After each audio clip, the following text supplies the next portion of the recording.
So last we left off, we have a score of 5 and 5 puzzles, and I guess there's probably not multiple endings, or maybe there is, but I thought it was like, okay, if I play as Daphne, then I'm gonna beat the game with her because I'm only playing as her. But it's nice that we have options.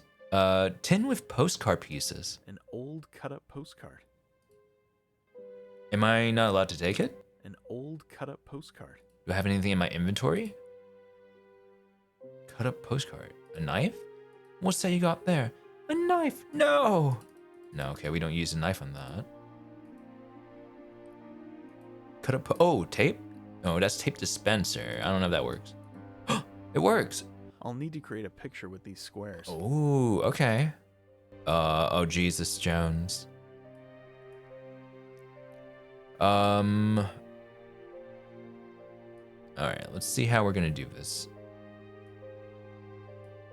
Let's just lay things on the board first and see how this goes. Yep, it's looking okay so far.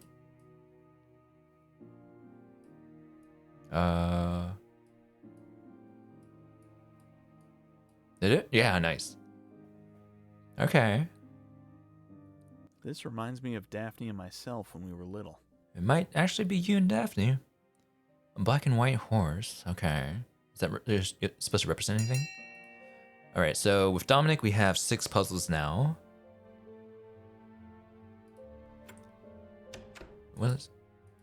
Can I take this?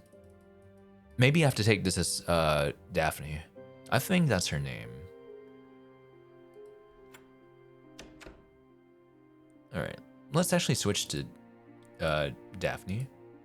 We should be able to wander into Dominic's room now. If I can find out how do I reverse my steps? Do I go downstairs and go back up? Oh no, okay. Bedroom. Okay, I have wine? Oh, bourbon. Okay. Bourbon. Oh, bottle stopper. Nice. That looks like something else, but okay. It stopped something. Let's go to our room now. Maybe we can actually put the bottle stoppers here. Huh? What do you mean? Huh? It's a perfume stopper. It reminds me of Great Britain. Okay, now I think we just need one more stopper. So we just need one more. All right. Do you see what I see? That ain't a bottle stopper there.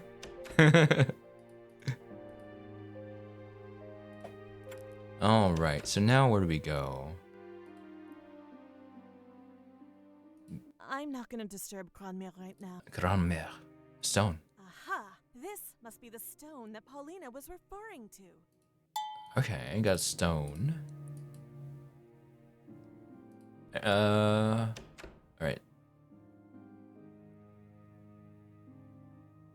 I don't think there's anything that I need to grab here anymore. Let's go see in a nursery. Oh, bottle stopper. Okay, got it. All right, we can finish that puzzle now. Dollhouse. It's my old dollhouse. Oh, wait. I have something in a dollhouse. Miniature furniture.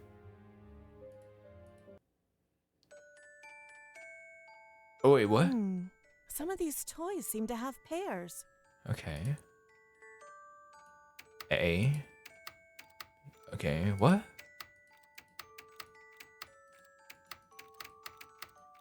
Wait, what am I? This is a interesting concept. Oh, kitty. Rabbit. That looks like Garfield. Oh. Alright, it's like a matching game. H and R. I'm gonna say F. Nope. Oh wait, this one is P. Nope, P and A. Okay. O and J.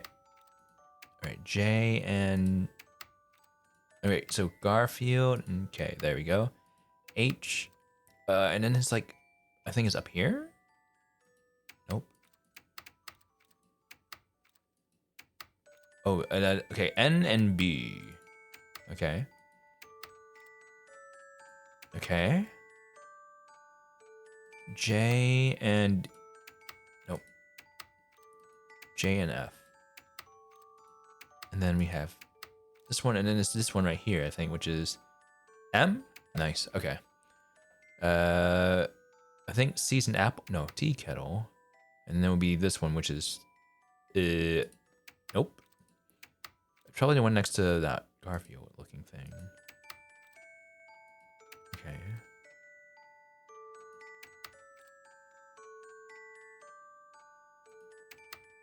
Wait, what? Wait, what am I missing now? Q and D. Nice, okay.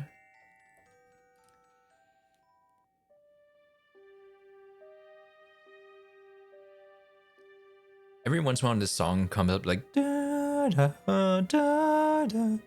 It sounds like the the sad violin tiny song, the tiny violin song that plays in SpongeBob. Na na na na na na na na na na.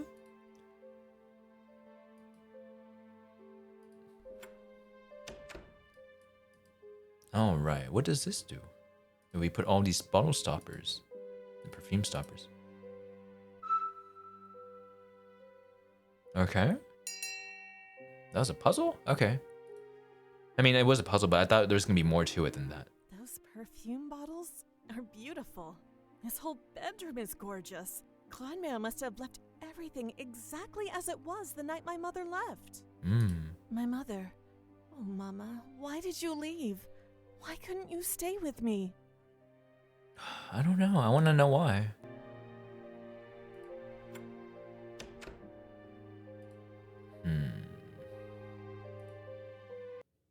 All right, let's go talk to. Let me see around here first. Let's go talk to. I think Pauline was their name. Looking around as well. Hello. I need to finish my cooking, Daphne. Cooking. Okay. Sugar cubes. Okay. What's that for? Herb garden. I don't think I need anything here anymore. Oh. What are these stones for, Paulina? There is one missing. If you can find it, I'll explain it all to you. I found the missing stone.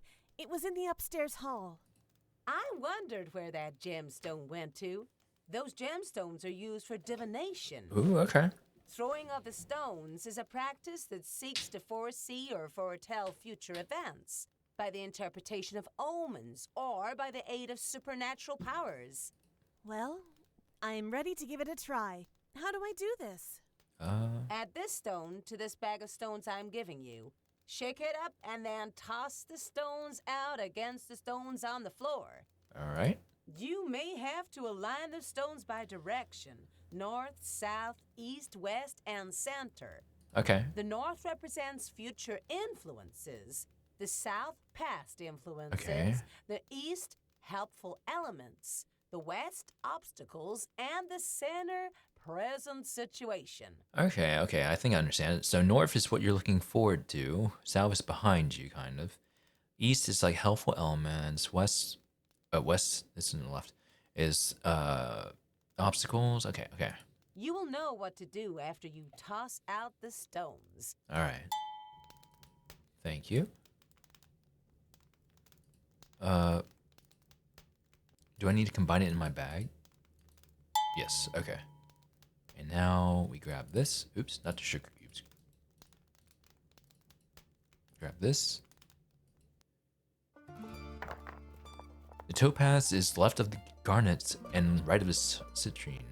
The coral is above the jade and to the right of the amethyst. The turquoise is diagonally across from the garnet, with the onyx in between. The rose quartz is above the citrus. Oh my god. Okay, well, at least I was gonna say, how am I supposed to expect to notice? But hovering over them, they tell me which ones, and I know some of them, but I was just like, I don't want to make a mistake. So the topaz is left of the garnet and right of the citrine. So that's in the middle. Topaz. So topaz is somewhere in the middle. We'll put this here for now.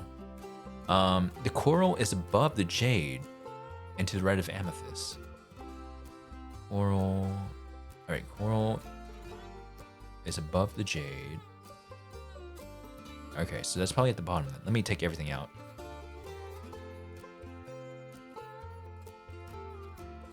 Alright.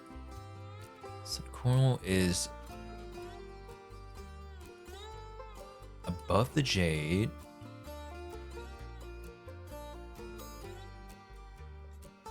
And to the right of amethyst. The turquoise is diagonally across from the garnet, with the onyx in between.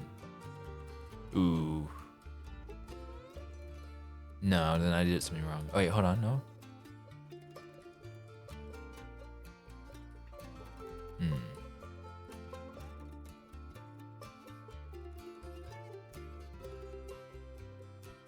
Huh. Alright, let me start over. I think I'm already messing up. The topaz is left of the garnet and right of the citrine.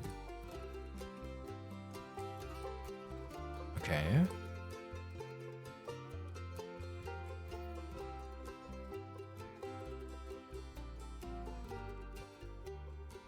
The coral. Okay. The turquoise is diagonally across from the garnet, with the onyx in between. All right, onyx in between. Turquoise is diagonally. Okay. And then we have. The rose quartz is above the citrine. Okay, I'm doing something wrong. Okay, hold on. All right. Let me switch it up. Okay.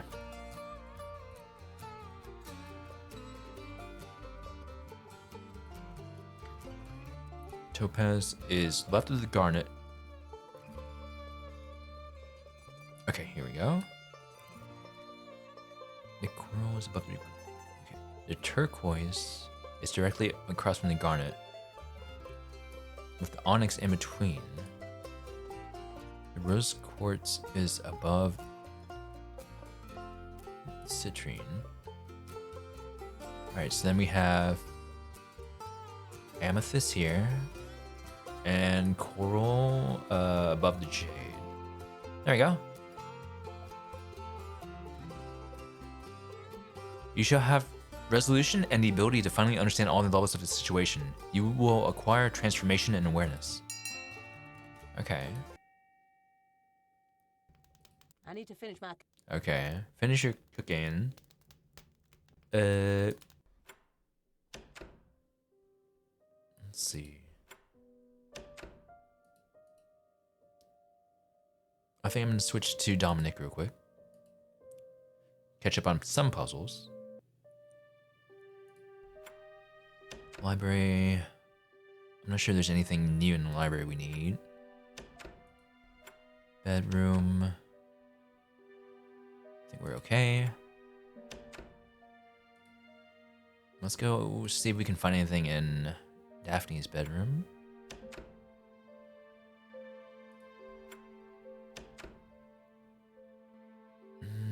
Don't think so. Music room. We've been here. No. I wonder how many more puzzles there are. Let's go upstairs. Attic. Nursery. Horse. That old hobby horse reminds me of when Father took Daphne and I to the carnival. We rode the carousel all day. I just can't get over how nothing has changed here at Oakhaven. Okay. I don't think I see much of anything else. Let's go to the Widow's Walk real quick. Don't like those noises.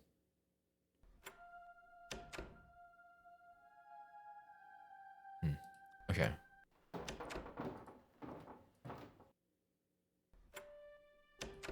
Go downstairs. Talk to Pauline real quick. And then look at my inventory because I probably have something I can do.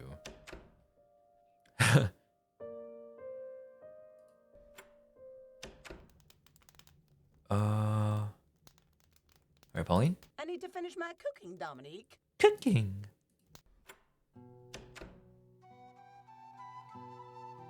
Alright, I don't see anything else here.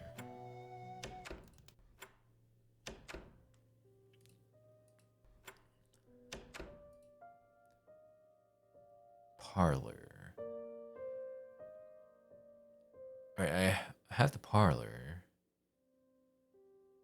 And he just says, oh, this is a crystal ball. This is the oldest crystal ball in the house. Alright. I need a cue stick to play. Okay, Joe? I'm busy right now, Mr. I wanna tell you about my lady. You've never seen one look Cowboy so hat. Why do I have a cowboy hat? But I can't lie, yeah, there has been times when Cooking? really mine. You know I heard a lot. Alright, I only have, I think, 6 puzzles so far as Dominic. So I need to see what I need to do to catch up. I need the oars. Need the oars still? Okay.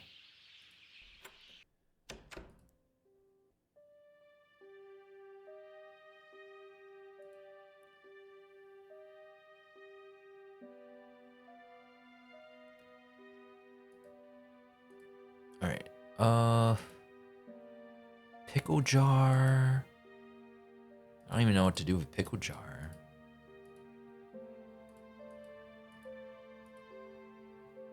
A knife.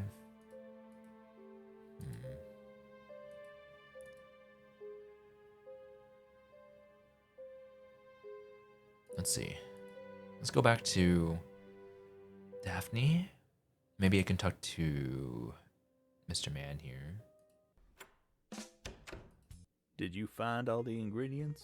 Yes. I did. Okay. Mix the sugar, water, bourbon, and mint leaves into your julep cup. Let me have it when you're done so I can add some shaved ice. Alright. Sam was big man. Sugar, water, bourbon, mint. Okay. I don't think the order matters, but I'm weird like that.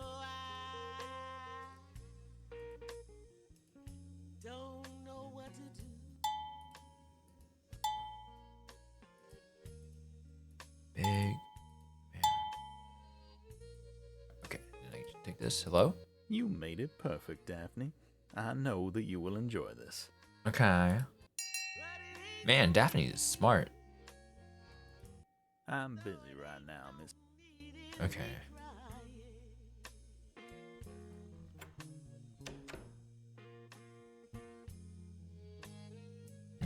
I gave it my best.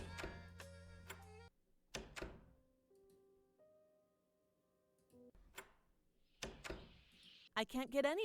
Alright. I'm not sure what I'm supposed to do now. Let me switch to Dominic. So Dominic doesn't have as many puzzles that I can find off the bat.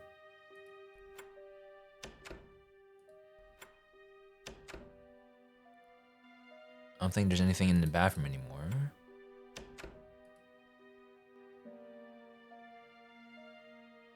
Nothing to really interact with here. Library. I don't think there's anything important.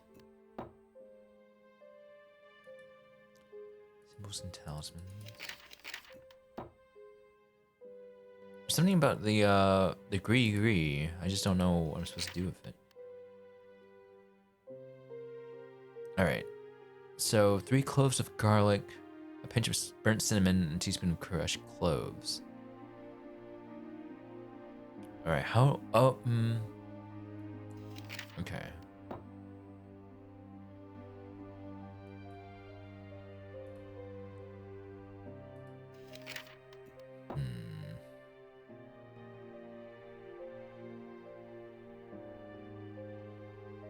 Okay.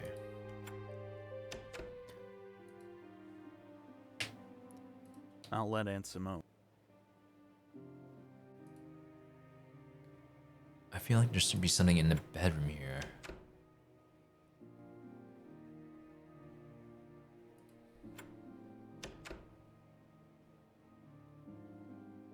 But I'm not saying anything.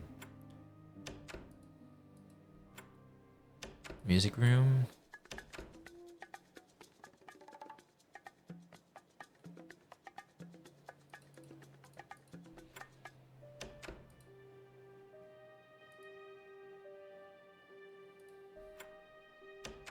I feel like attic should have a cue stick somewhere.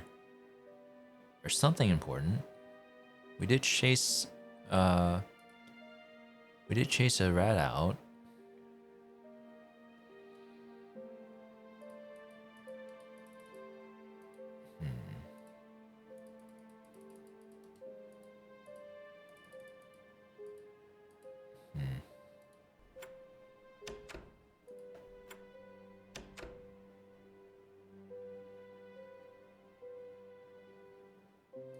That old hobby.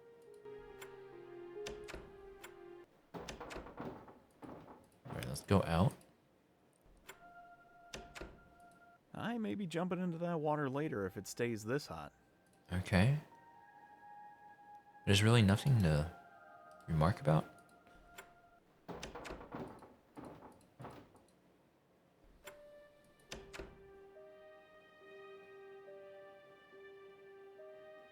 Yeah, I feel like I'm missing something.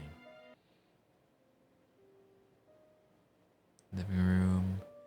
There's a backyard. Is there anything in the backyard for me? No. Living room. This looks like a latch up here. There's a discolored ceiling tile.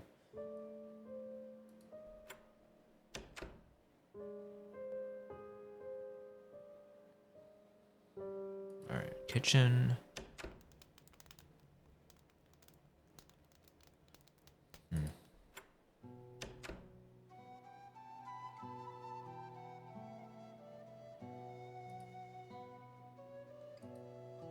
I don't know. I need to finish. Let me see, does help actually help me? No, it doesn't. Inventory, a barrel stone. Cowboy hat. A bag. Pickles. Cigar box. Knife.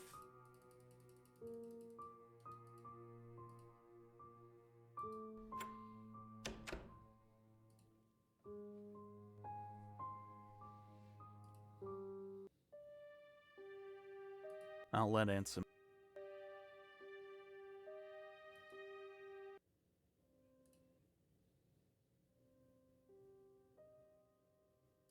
This is the. There has to be something with that, right? Okay.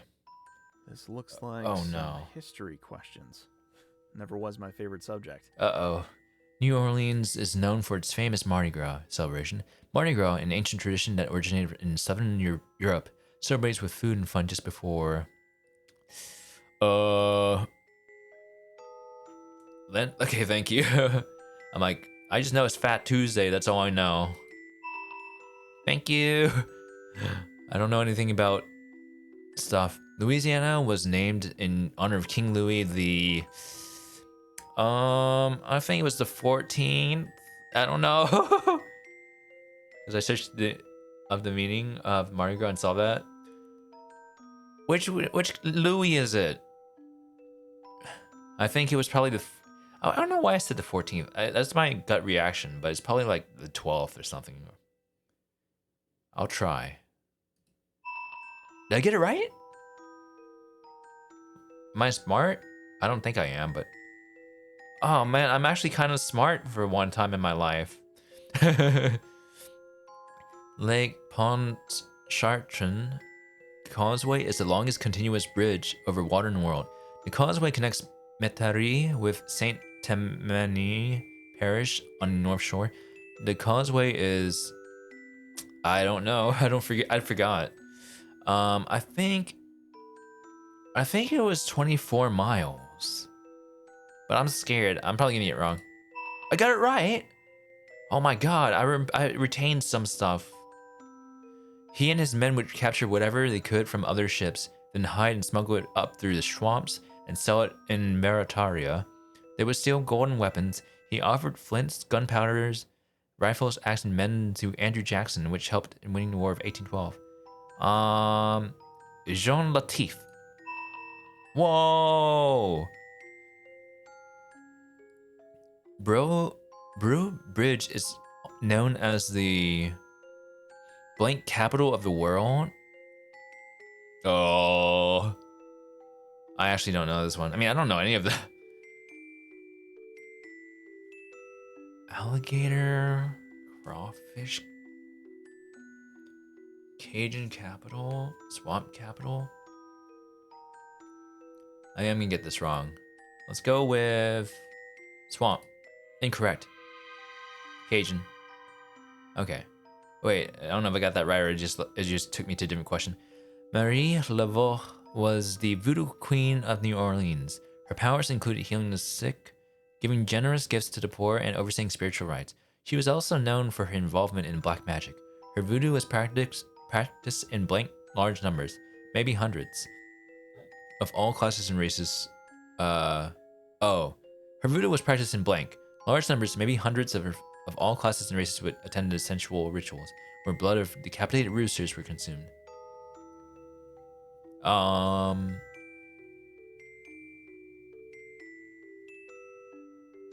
I think it's French Quarter. Nope. Man, okay. Damn. In 1803, the United States paid France blank million for the Louisiana Territory, 828,000 square miles of land west of the Mississippi River. The land stretched from the Mississippi River to the Rocky Mountains and from the Gulf of Mexico to the Canadian border. 13 states were carved from the Louisiana Territory. The Louisiana Purchase nearly doubled the size of the United. Oh, you thought it was 11? Oh, no.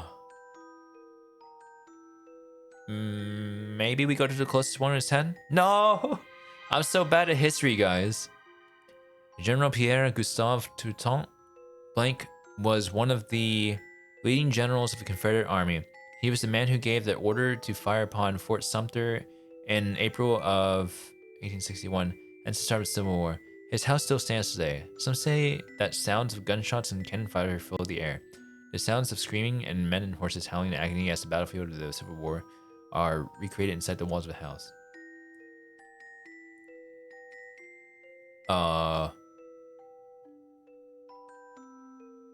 Sherman.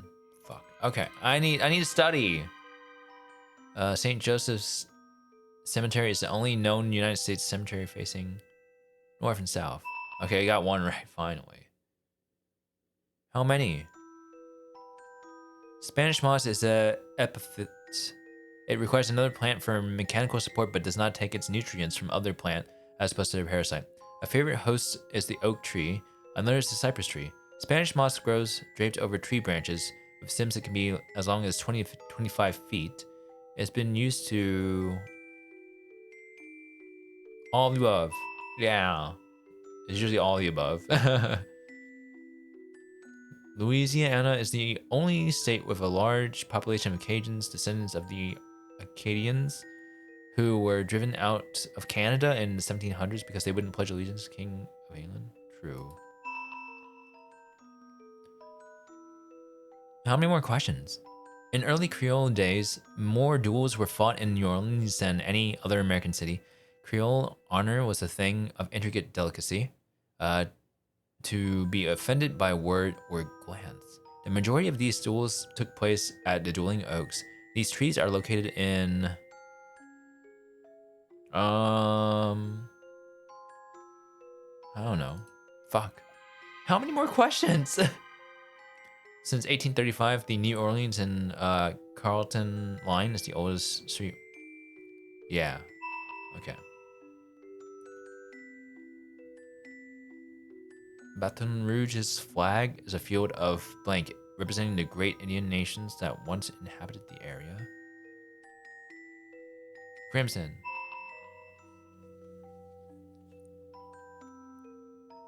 Bayou is a French name for...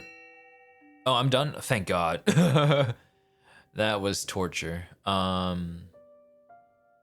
So he said something else about like other parts. So maybe I have to like use different objects for stuff. I'm busy. I need a cue. A cue stick. I wanna tell you about my lady. You've never seen one who looks so fine. All right, let's go back up. Can't lie. And I can't lie. Why does he need a meat stick? I don't know. Why?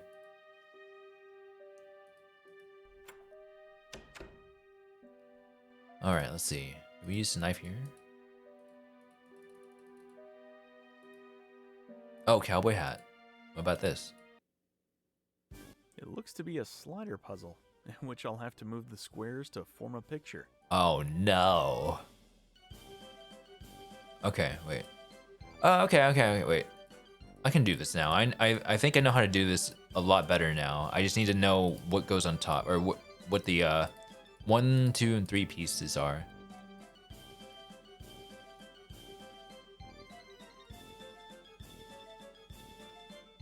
Oh, okay. Okay, so we just need this one at the... Okay. I can do this. All right, hold on. It's gonna take a little bit of shuffling.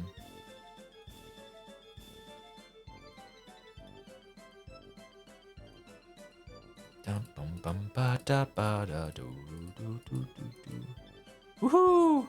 I did it. Yeah, I learned a secret to sliding puzzles now. Alright,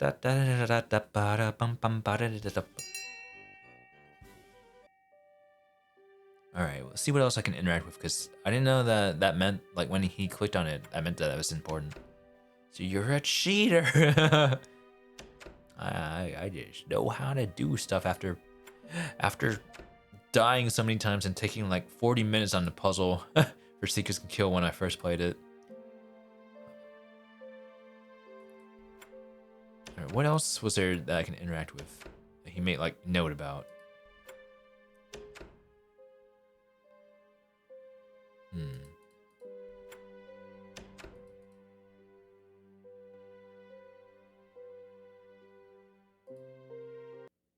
So what do I have?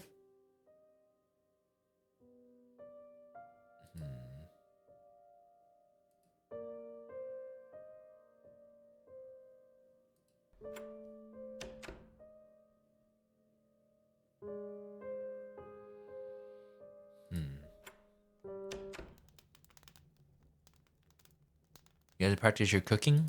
I need to finish my cooking, Dominique. Okay.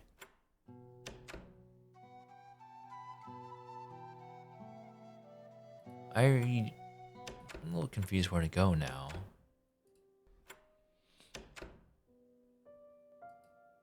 I have 8 puzzles complete. I can't do anything in the backyard, I don't think. I need Need the ores.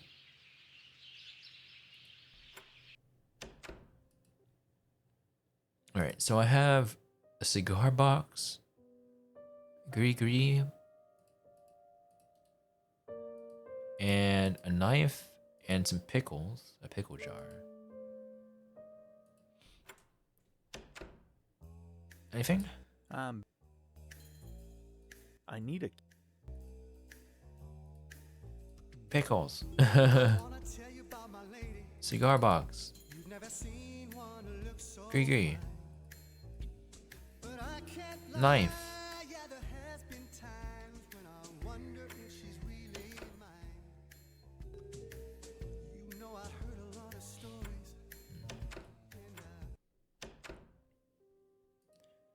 So I really need a cue stick. I don't know where I'll find it.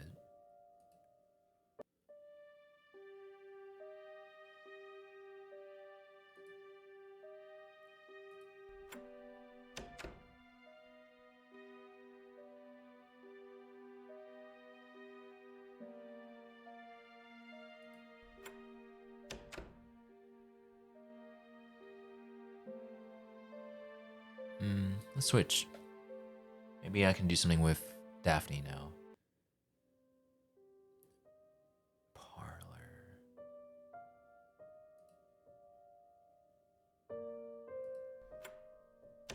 Like, am I allowed to talk to my grandmère? I need to finish.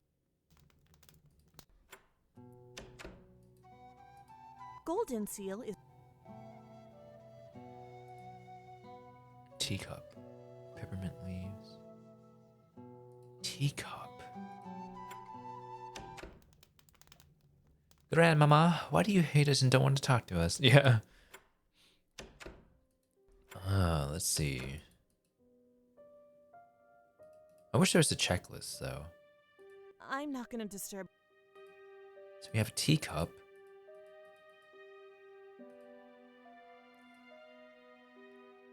Do I need to combine the teacup with the dolls? No. We got peppermint leaves. Okay. I have a peppermint tea now. Peppermint tea? What do I do with peppermint tea? What does peppermint do again? Is that an antibiotic? Let me see.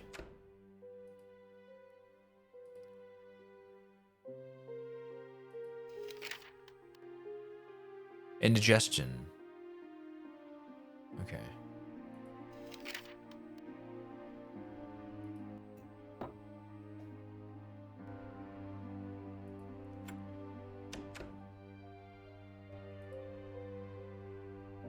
I'm not. A set of voodoo dolls. Dolls, do you go here?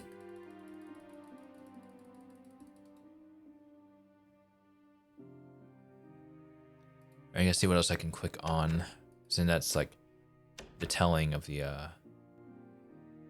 what I need to do. Let's go to Widow's Walk real quick.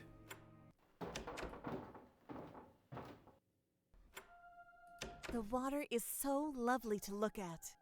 Mm-hmm.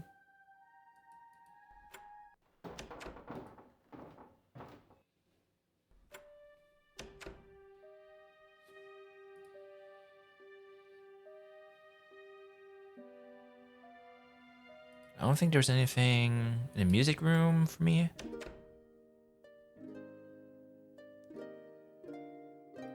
I don't think there's anything in my bedroom to do.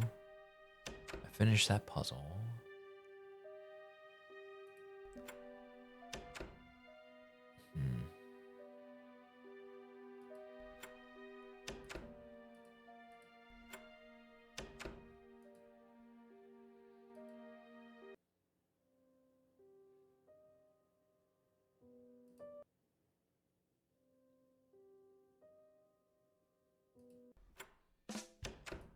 I'm busy. Busy right now.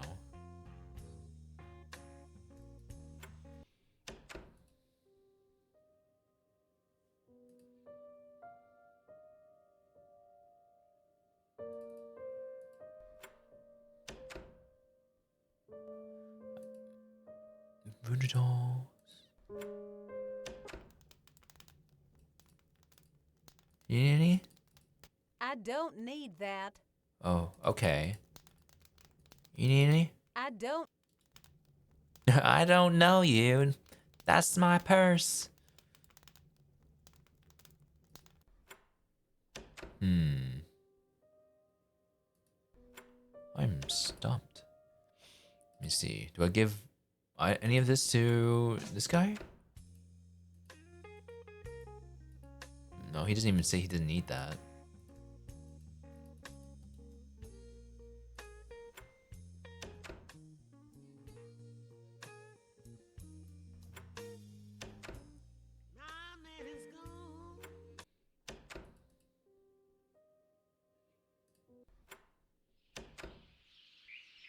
I can't.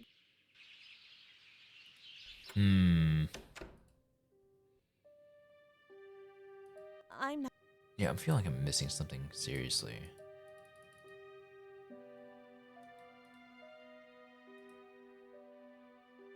Bedroom. It's locked.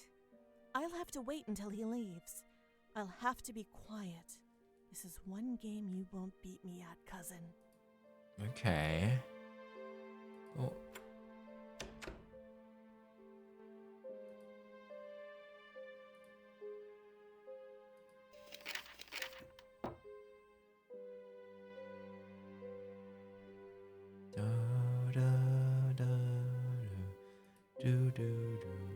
Bayou, voodoo, and swamp witch magic. Alright, maybe I have to read this thing for her. And then it triggers something.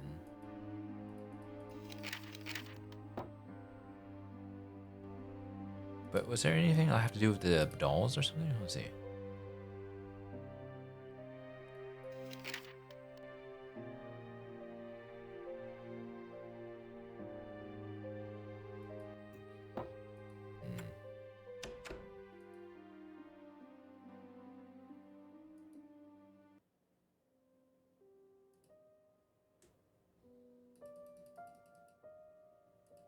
I don't know. Anything? I need to finish. You need to finish cooking a long time ago. Alright, let's switch to Dominique. Oh, wait. Where does Custa come from? I was looking all over and I didn't see it here. Oh my god. It's been here the whole time, or is it just populate when I came back to him? Anyways, found it. I was looking all over for it. Alright, let's go not bowling. Frigid, I'm old. Don't make fun of me. Let's go play bowling. And by bowling, I mean billiards. Alright. Let me practice up my snooker skills before I play a game with Joe. I see all the red balls are missing except for one. I'll sink that one first, and then the other colored balls by lowest points to highest points. Alright. Wee. I don't know numbers for the balls. I can't see. Nope. Alright. Oh, okay. Well, we have to like practice anyways, I guess so. And then from here we go green. And then we go to blue. Nope. Red, yellow, green, whatever color. Nope. Red, yellow, green. This one. Blue. That one. That one. Okay. I'm busy. Okay.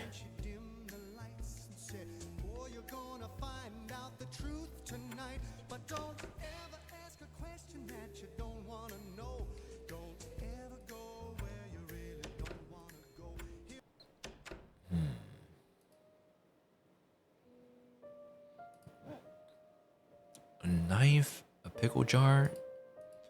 Do you need some pickles or something to cook? I don't know why I have pickle jar. I don't. Do you need a knife? Do you need cigars? Do you need a goody bag? Alright. Let's see if Joe has anything that he needs. I might have to open a walkthrough in a bit. Joe, you want some cigars? I have no use for that, Mr. Dominic. Okay. Do you want some pickles? I have no use for that. Do you want you want this bag that you gave me? Nope. Do you want a knife? I have no...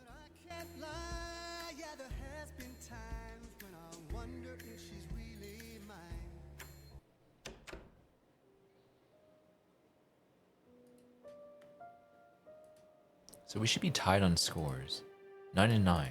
Okay. I feel like we're pretty much close to I'll being let Aunt Simone. finished.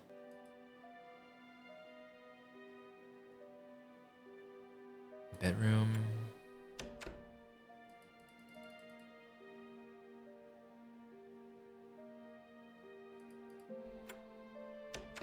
Bathroom. No. I'm curious. Hold on. I need to save, but I want to try something. Alright, save. Can I go to my bedroom and meet up with... Nope, he's not in here. Oh.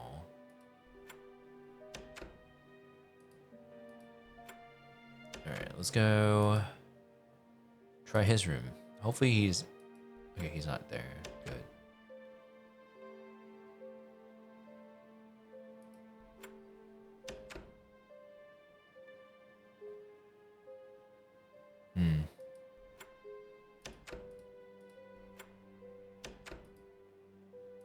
Alright, we got mint tea. Peppermint tea. And dolls. I'm not gonna dis-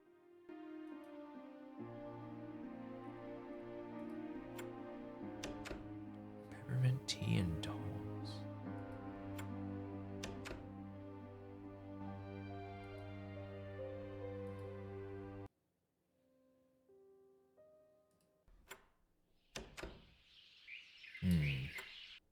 Alright, let me see what to do.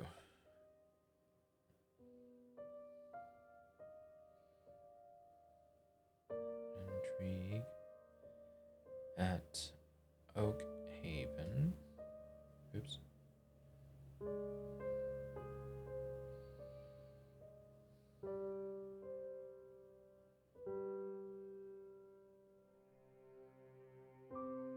Walkthrough.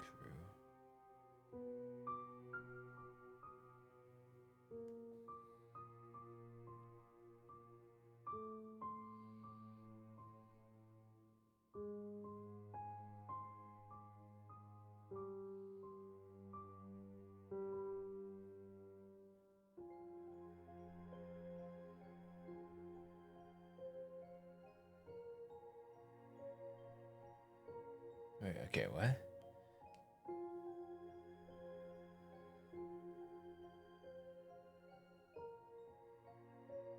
Wait, what?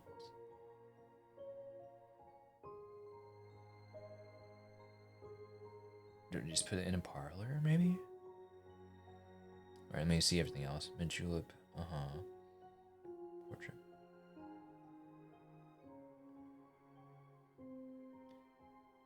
Okay. Alright, let me make sure real quick. 1, 2, 3, 4, 5, 6, 7, 8, 9, 10. Alright. Well, let me try something real quick. I didn't see what I'm supposed to do, but I need to see if this is even remotely what we need to do.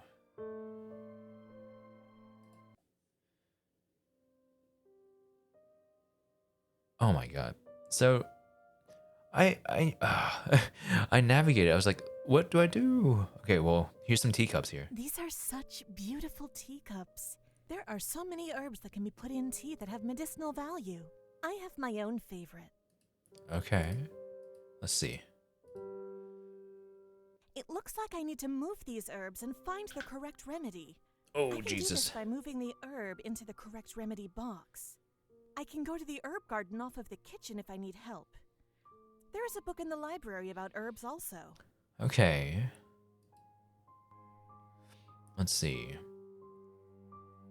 Yeah, we're gonna see what we need to do, but I'm gonna actually write this down in my little notebook. Okay, how am I gonna do this?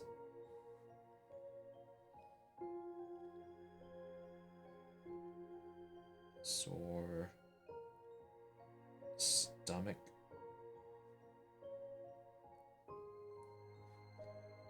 Migraine. Nerves. Ulcers. Diuretic. Okay. Motion.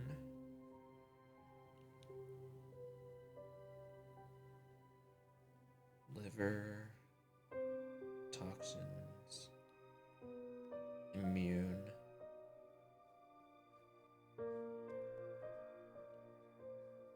Okay. Indigestion. Vitamin C. Lax.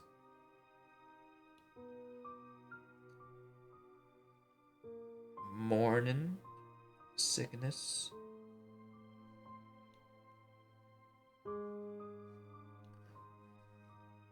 Blood, cholesterol.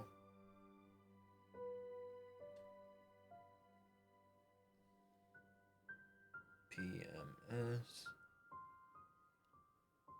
Antibiotic. Wound. New cells. Alright. Tell your notebook I'm its biggest fan. Hey, notebook, Q said you're its biggest fan. Alright, let's see if we can do this now. Well, once we get all the information out. I'm just gonna go to the garden. I think that's gonna be fairly helpful. Alright. Senna is Senna is a powerful laxative, but tastes terrible. Yeah, I remember that one. Senna. Golden seal. Golden seal is known for its antibiotic action. Golden. Chamomile. Chamomile calms jangled nerves, relieves stomach distress, prevents ulcers, and helps fight infections. Nerves.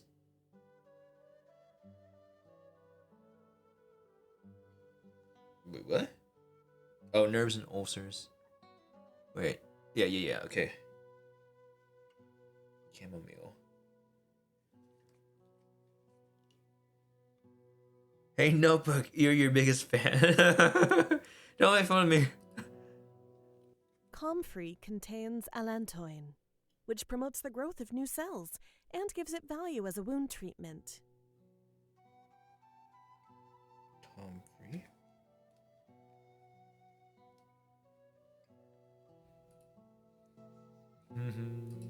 Oh, I just read that. Spearmint. Spearmint, good for indigestion. Same as peppermint. Spear. Pepper. Alright. Rose hips. Rose hips, a good source of vitamin C. Rose hips.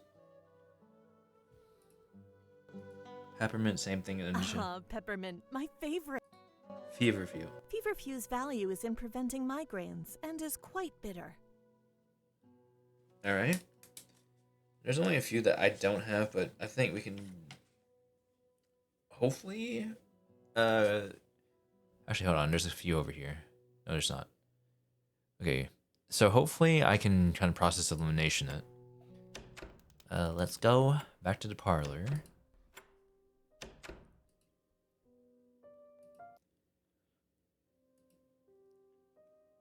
Alright, so migraine will be a feverfew, which is...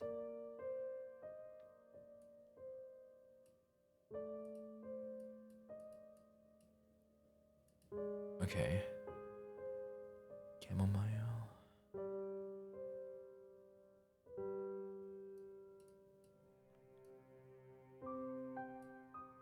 Alright.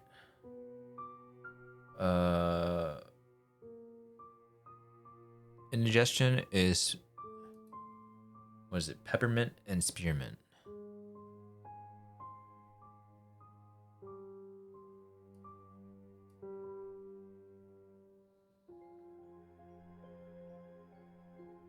All right.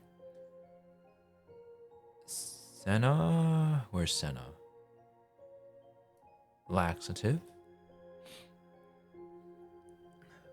Vitamin C is a rosehip. Comfrey is for this one.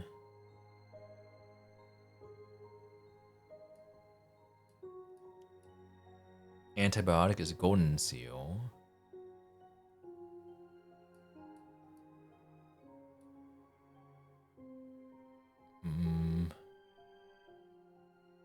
All right.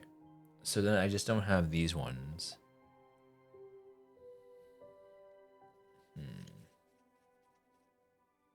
All right, let's see.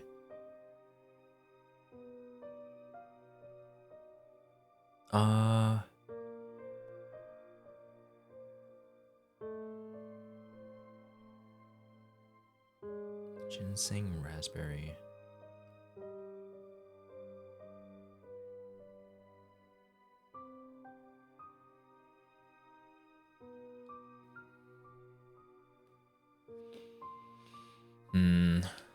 Yeah, maybe I should go back to the library. Let me try though. I think it's this one. Uva Ursi is probably this one. Ginseng.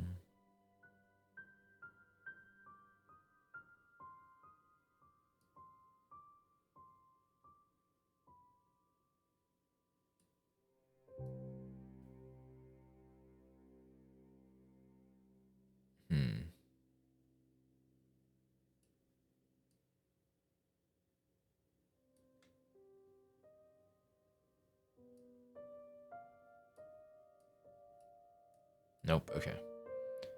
Let me go back and see. Go back to the library. This way. Herbal teas. Alright, we have yes, we have golden seal, rosehips, chamomile, garlic, antibiotic. Wait. Cholesterol. Okay, yeah. I thought that's what that went to. Or just write that down, but I had it in the right spot, I think. Garlic, slippery elm. Yes, I had that right too. Alright.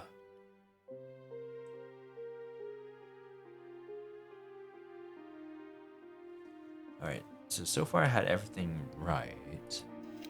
Ginseng. Okay. Immune system.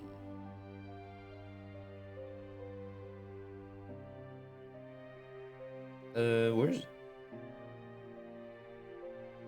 Oh. Wait. Okay. Ginseng. Okay. I might have gotten that one wrong. Dandelion. Okay. Dandy. Raspberry leaf. Okay. Rasp.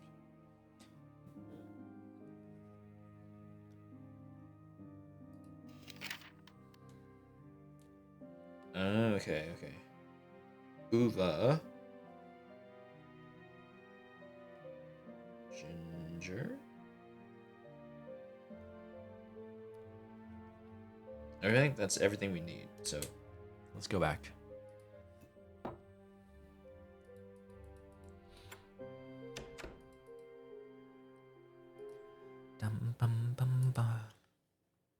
Is it gonna be in the same spot?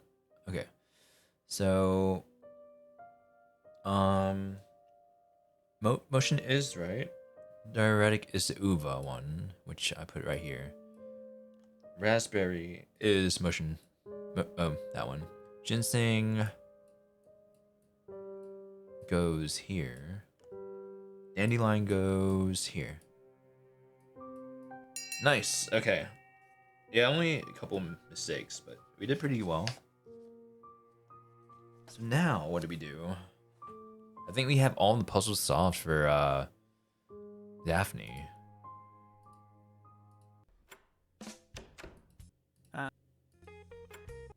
So I might have to find the rest of the puzzles for Dominic or something. I can't get anywhere. Thank you. Let's see. I'm not gonna. All right, let's go Dominic real quick, because I think they both have 10 puzzles. So what do we do with Dominic though? We have all these random things.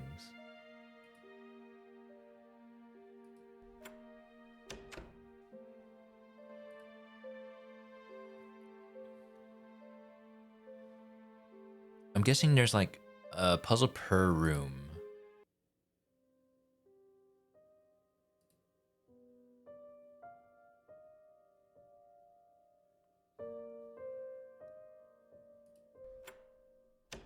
Puzzle per room.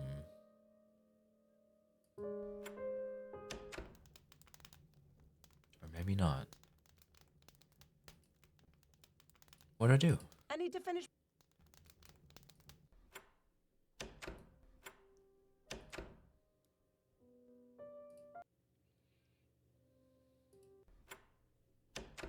I'm busy.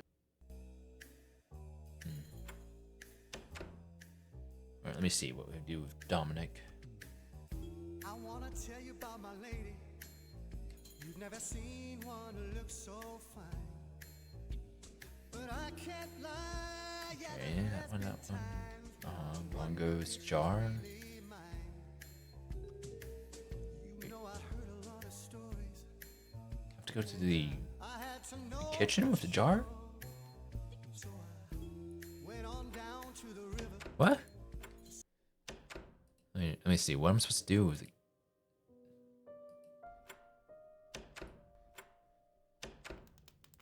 So, pickle jar?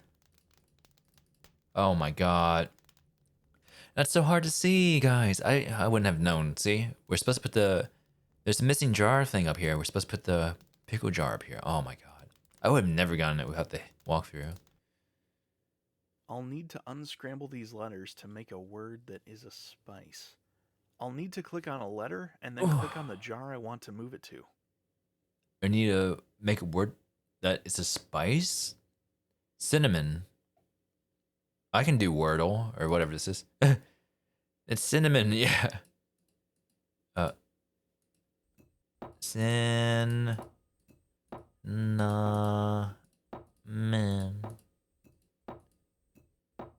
Ding ding. Usually I'm bad at scramble words, but that was I was like, there's a lot of letters I know. Oh wait, what is this one? Garlic. Garlic.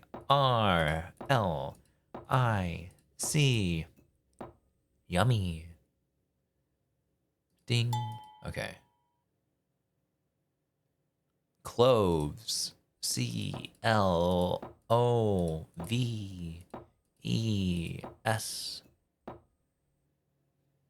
You're smart. No, you're smart too. Oh, nice. All right, so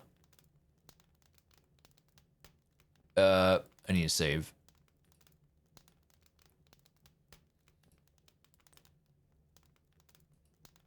Oh wait. So I need to burn some cinnamon, right? Oh wait. No, I know how to burn cinnamon. Get it? No. Okay, never mind. Garlic. Okay. Okay.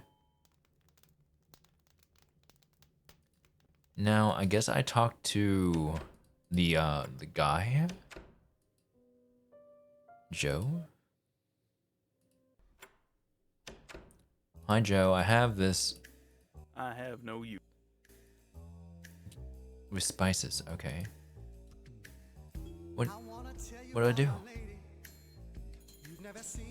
Oh, do I give it to Pauline? To kind of prove that, hey, I know what I'm doing, or everything's gonna be okay?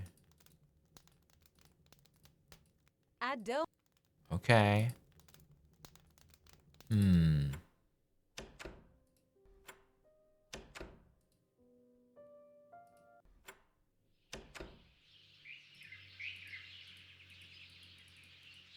I need the.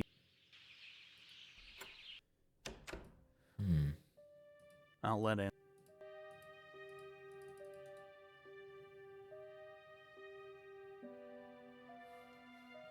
I'm so confused with some stuff. I think I finished every single puzzle though.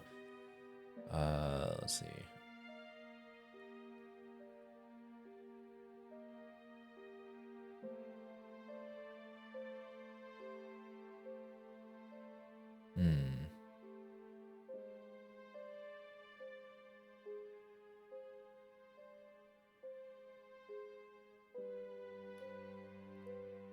Apparently, I think now we're able to see.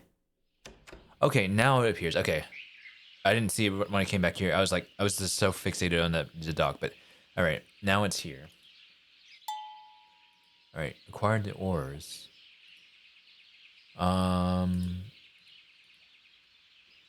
I'll go 2, just in case there's a separate one. And then also just save one here.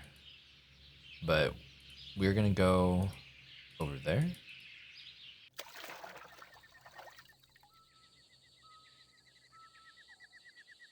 I wonder if I'm supposed to do, oh, hello.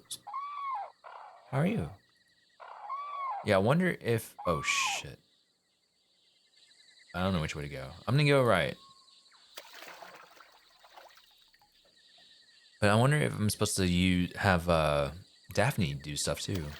Oh, hi, bird. I'm taking the birds or my... Oh, hi, bunnies. Oh, wait, what did it do? Hold on. I rotated it. I don't know if I wanted that. But there's a bird.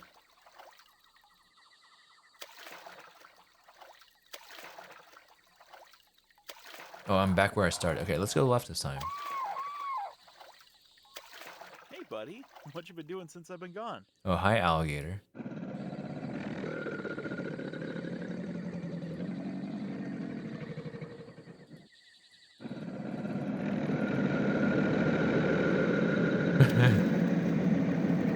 Okay, stop talking. Ooh, hello. There's a lot more sound effect. I think I went the wrong way. There's some birds though.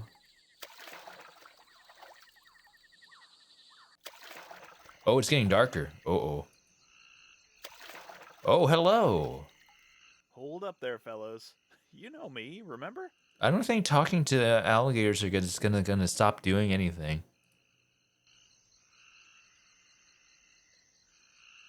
I'll go to the right.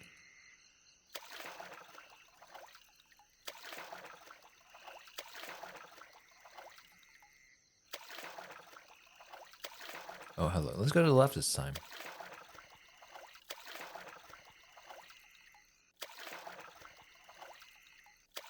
Oh, hello. Snapping turtle.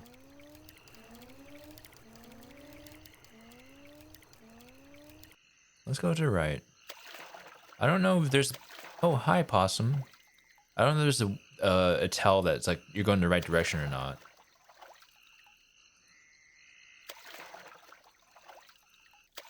Oh, I went the wrong direction then. Oh, hi, skunk. Ooh. Wow. Riding through the swamp at this time of night is really something. Mm-hmm. Yes. You can't switch characters yet. Uh-oh.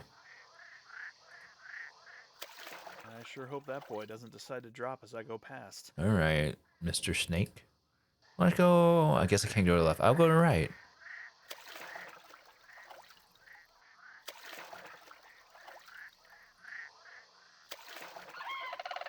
Oh, hello.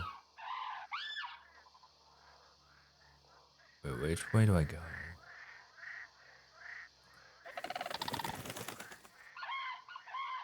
I go right.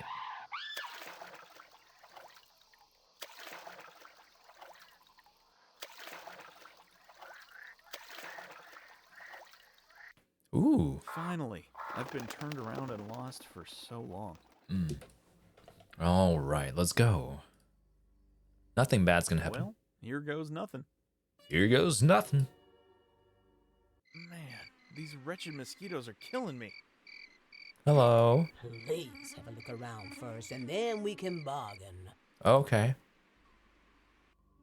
Dominic discovers Hattie. Okay, we found Hattie. All right, there's a spindle there. There's a potion. This looks interesting. What is this? That's my famous love potion. Are you looking for love? I don't know. She seems like a nice lady. I don't know about that. She got like a raven crow thing on her shoulder. No, not at this time. But I'll keep it in mind if I ever have the desire. Okay, so we've got love. We got the spindle thingy. I guess we click on the spindle. A spinning wheel. Do you make your own clothes? Yes, I do. It can also be used to spin dreams or remove nightmares. Do you sleep well at night? Well enough. Yes, I do. Whee!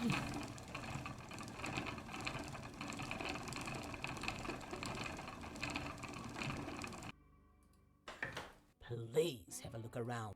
Please have a look around. Herbs. What are in these pods?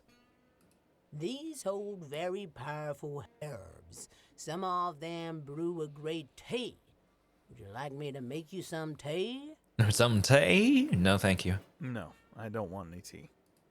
Okay, what else do we have? Tobacco. That's what you call homegrown tobacco. Made with my special recipe of swamp ingredients, and will fix any aches and pains that you have. Would you like some? No, thank you. Is that how you? Is that when you ask someone for tea? Would you like any tea? Maybe. I think I will pass, unless it gets rid of these darn mosquitoes. Doesn't help much with those critters. Okay. What else do we have? I feel like I have exhausted my options. Young Dominique Allen from Oakhaven. But you have grown. What brings you to old Harry tonight? Que désirez-vous, mon enfant? She pronounces. You pronounce herbs like that? So you like her already? I never know. I always get self-conscious about like pronunciation. I'm like herbs, and then like somebody's like herbs. I'm like, oh, okay, herbs. I don't know. I never know. I switch a lot. How do you know my name? I have never met you before. You're like my grandma, kind of, maybe my biological grandma. Oui, oui, mon cher. La ville des sorcières sait beaucoup de choses. Harry knows more than you might think. Come close. Let me see your face in the moonlight. Okay. I didn't come to visit you. I mean, I don't want to disturb you, but I was taking a ride through the bayou, and I must have made a few wrong turns. Not Dominic's, Daphne's. So you say, yeah, okay. But I still feel like they're twins or something. They're siblings. I don't know. I don't know yet. I don't know anything. It seems like they kind of dropped the whole thing right now. It's like, yeah, you know, Daphne and Dominic are competing. And yeah, I guess Dominic is the one who gets here first right now. I've been lost for hours, it seems, until I came upon your hut. I thought maybe you could help me find my way. It sounds horrible. Okay.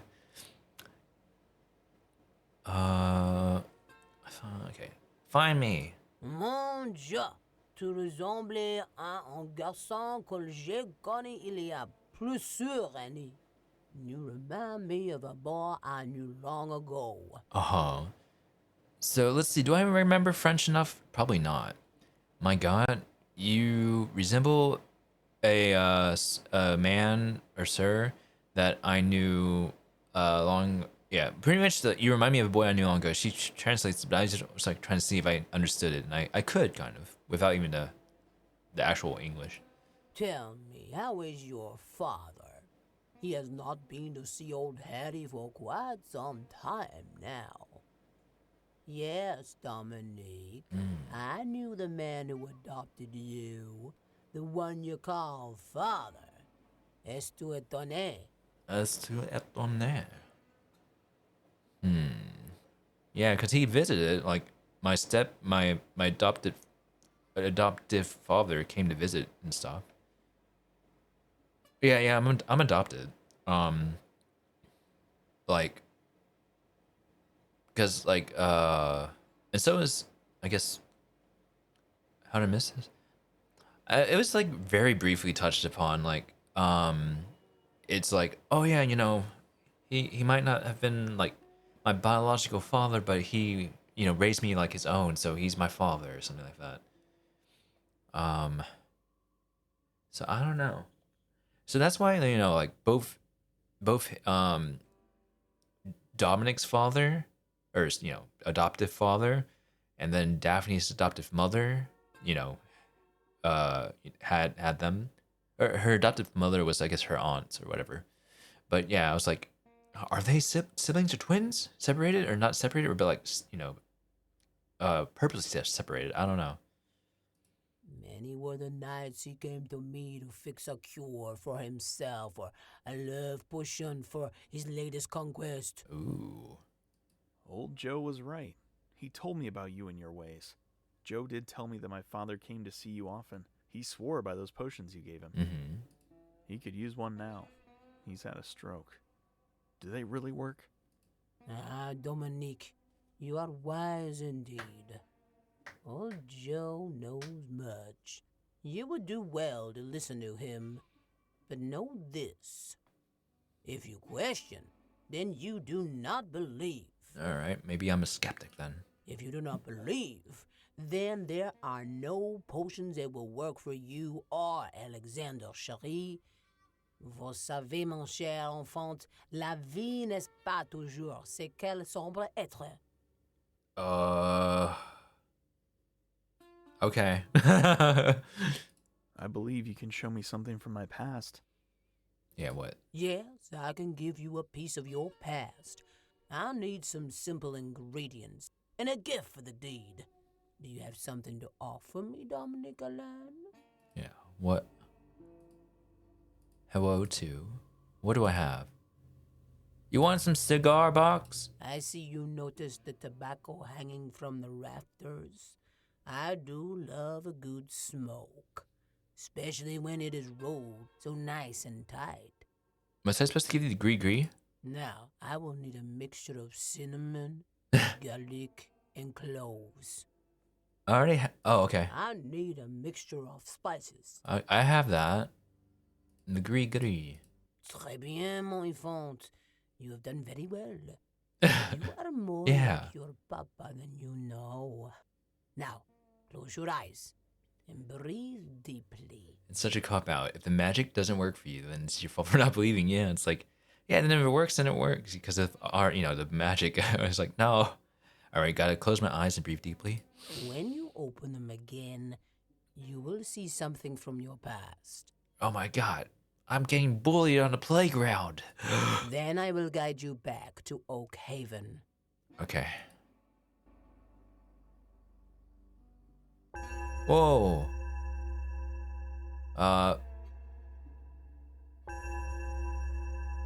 She's drugging us? I feel like who? Huh? What? I don't know who. I don't know who those are supposed to be. Are those supposed to be? Yeah, parents. I think so. That looked like how I would imagine Jack or I'm a whoever. little woozy in the head, like I've been drinking too much. I'll sit in the gazebo for a while to clear my head. That looked like however Daphne's dad would have looked or something. Like, I think his name was Jack. All right, sit in the placebo. Ooh, photo. Picture of the old island and a key. I wonder if Daphne left these here.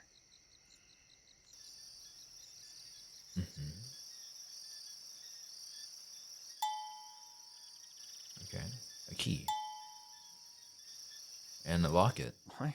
It's an old locket. Someone must have lost it. All right. You can't switch characters yet. All right, I got a key. An island picture. Too dark to take. All right. Oh. Okay. What a night. That old Hattie is some character. I guess old Joe was right. Who were those people I saw? Daphne must have left that picture and key for me to find. She must want me to investigate that island. But what could the key be for? Think, Dominic, think. Maybe something will come to me after a good night's rest. All right, let's go sleep. Can I be Daphne now? I hope I didn't ruin my chances of being Daphne. But I did do a different save, so we can always go back, perhaps, but... I feel like this is a pretty linear game, so I don't think we would be able to, deal with that, so... 10 puzzles.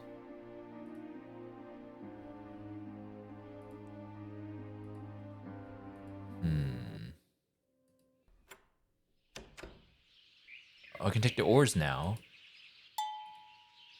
Daphne acquired the oars. I can't get anywhere without oars. Oh, well, okay. Equip it. Equip it then. All right, I don't know how to get back to the. I'm gonna go just the way I think I need to go.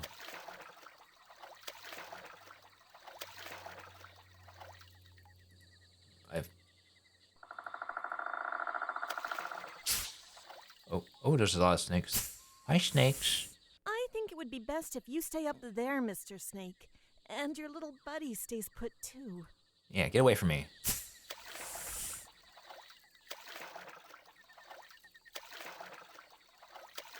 It is getting a little dark now. I hope I don't get lost. Nah, we will be fine. We have to follow the fireflies, though.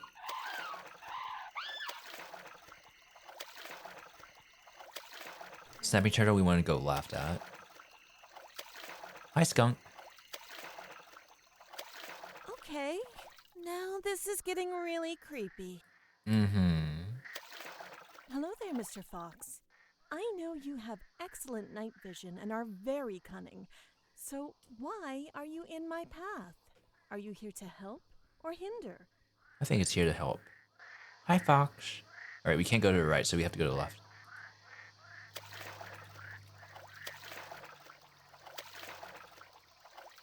Oh, hi, Owl. Go left here? At last, some help to get out of this swamp and back to Oh. Oakhaven. This is different, I think. Maybe different perspective. Why is the music ramping up? Thank goodness. The lights are on, and they are not asleep. Why are they look like they're gonna ambush me? Hello? Oh, wait, who are you? Brigitte?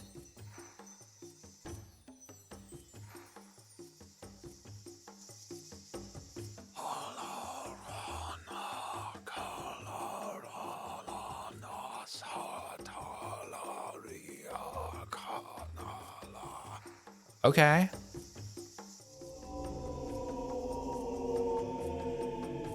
Alright. Okay, let's talk to Brigitte. Bonsoir, Daphne Ellen. Que puis-je faire pour vous? How can Brigitte LaCroix help you? Yeah, I need LaCroix water. I don't know. I am afraid that I am lost. But how did you know my name?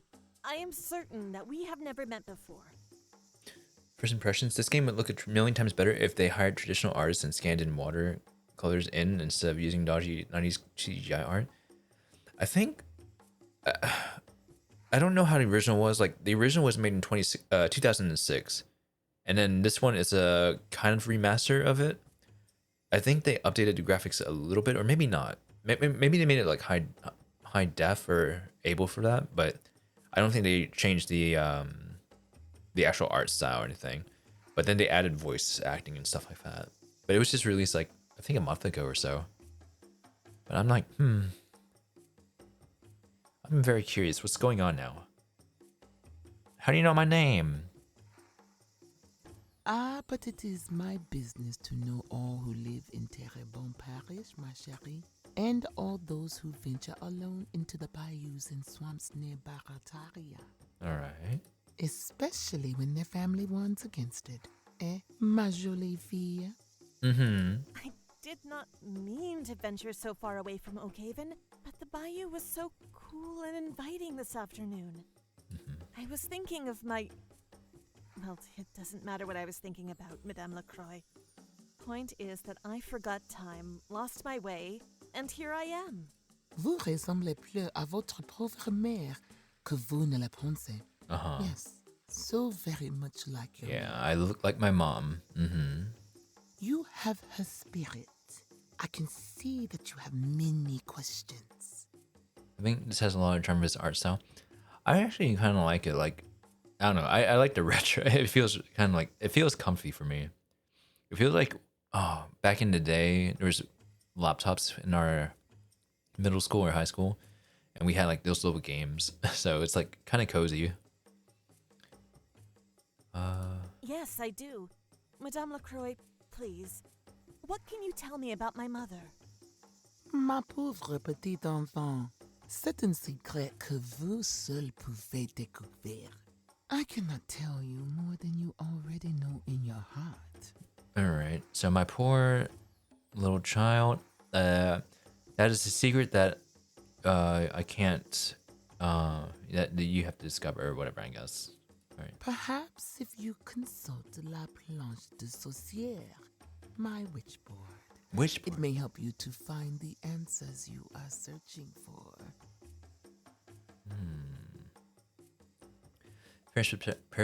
Oh my god, I can't speak. Fair perspective as well. I get it.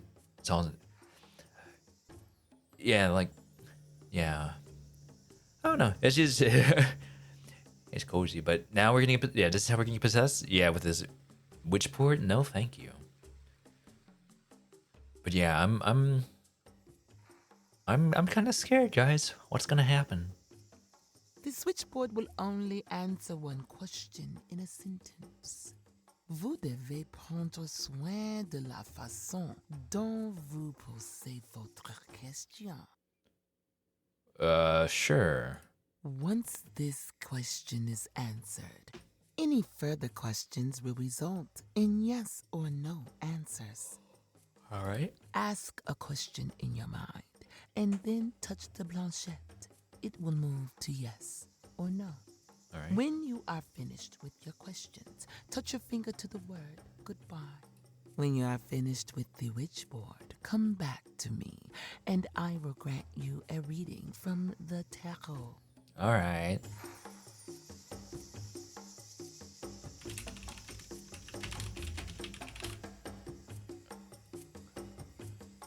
Anything else I can enter? I'm just touching everything in your house, sorry. Alright, let's go. Alright. Am I cool? I can feel it vibrating beneath my fingers. Oh, alright. Spirit of the witchboard, what can you tell me of my mother and father? Why did they desert me? Necessity. O-N-L-Y, only? You, probably? Only a S blank. Only as a space. Only as a P-A-I-R. Only as a pair? W-I-L-L.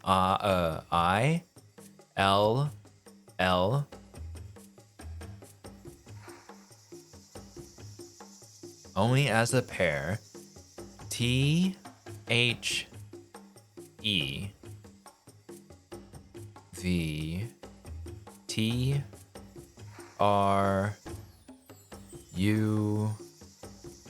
Truth.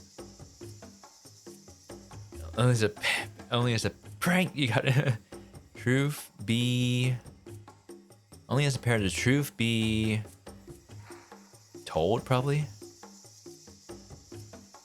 Do we have to come back with our sibling or whatever we're Dominic's now?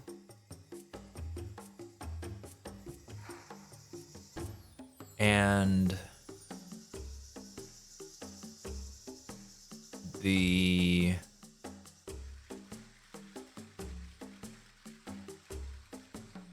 L-O-C lock it probably? Nope, and a lock. O F the lock of S I L E silence.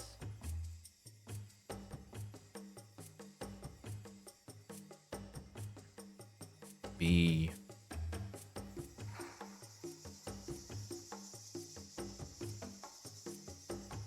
B-R-O broken.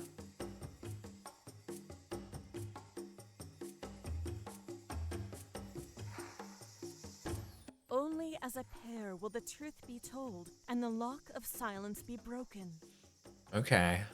What is the witchboard trying to tell me? What does this have to do with my mother and father? Would you like the message repeated? No. I don't want to have to wait through all that again.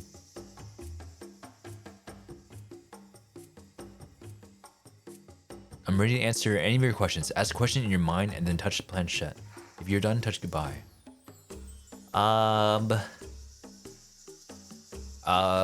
Does Q love me?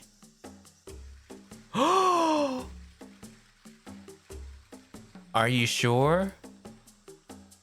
Okay, there we go. It's a damn liar.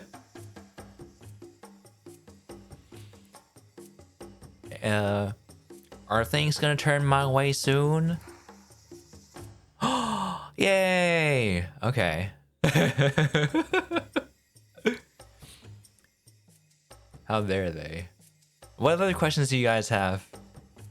I can do like 2 more questions maybe.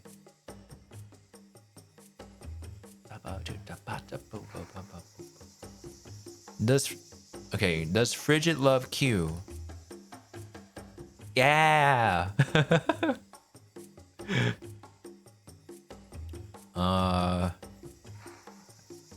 This is rigged. What is a good question? Is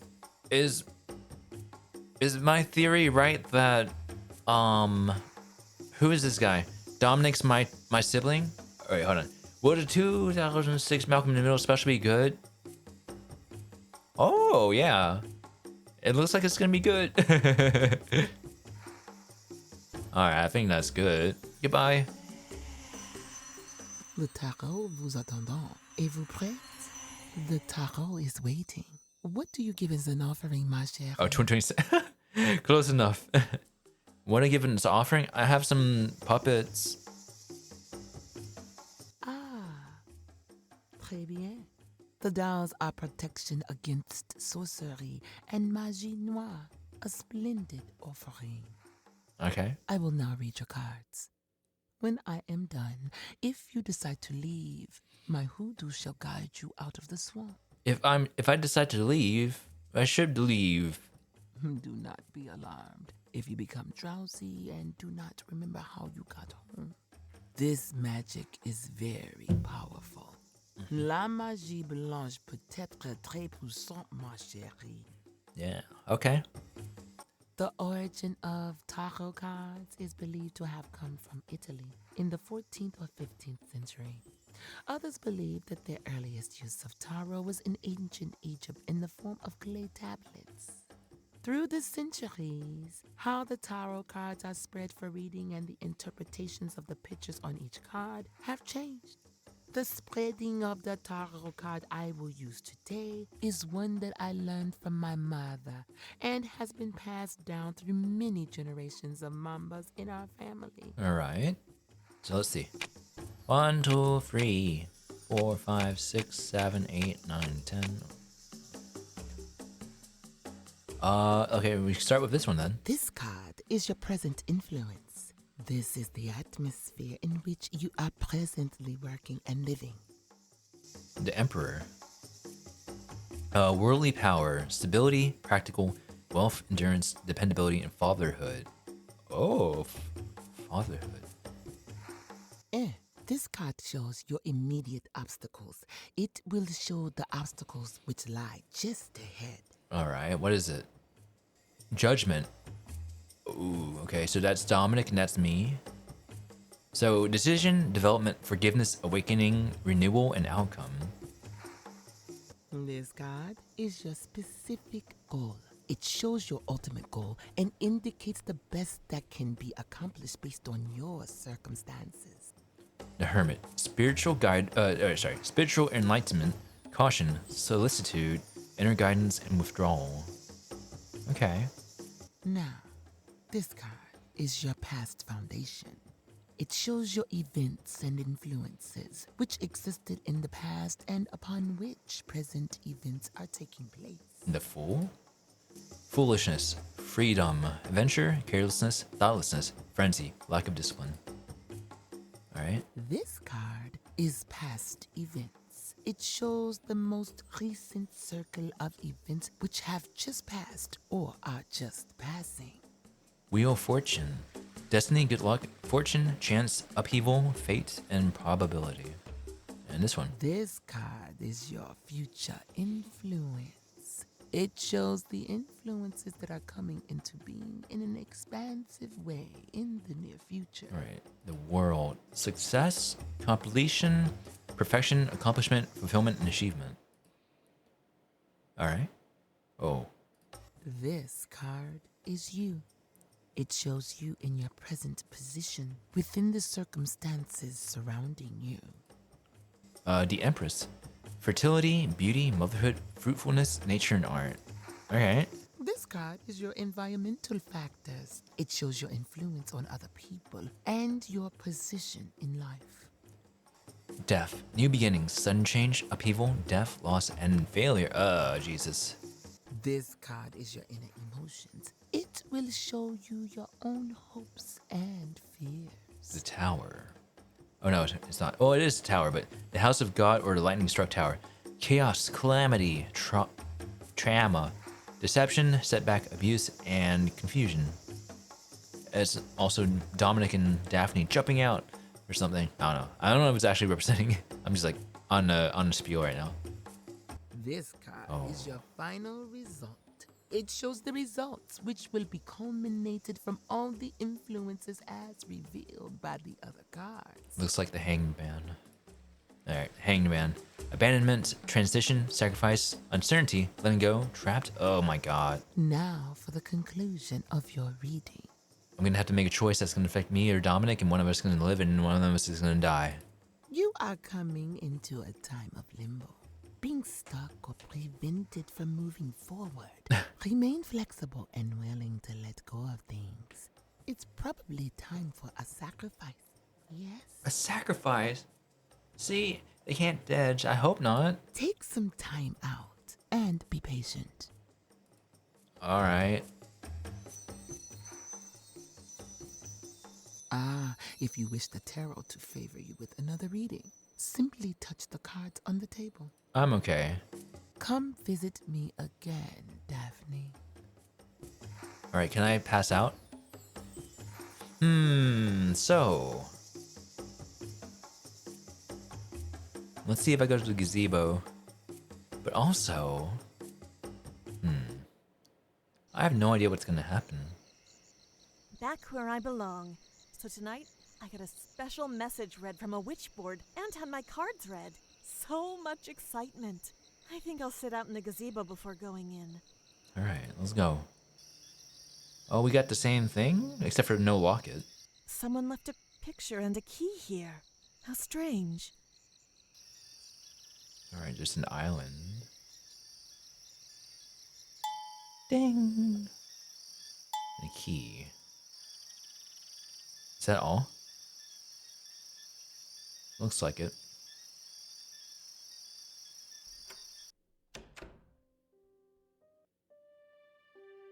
Oh, what a night.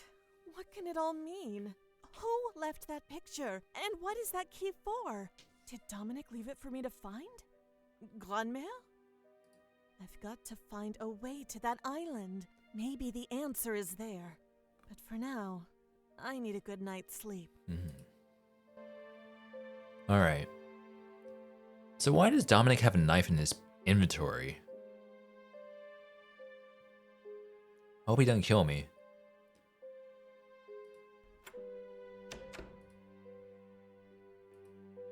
I have finished all my puzzles. I think I will row out to the island to see what I can discover there. Okay. Also, let me save. Can we both go out?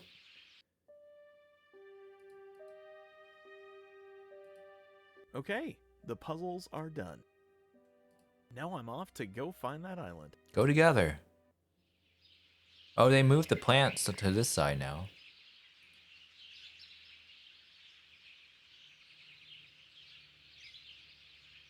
All right, so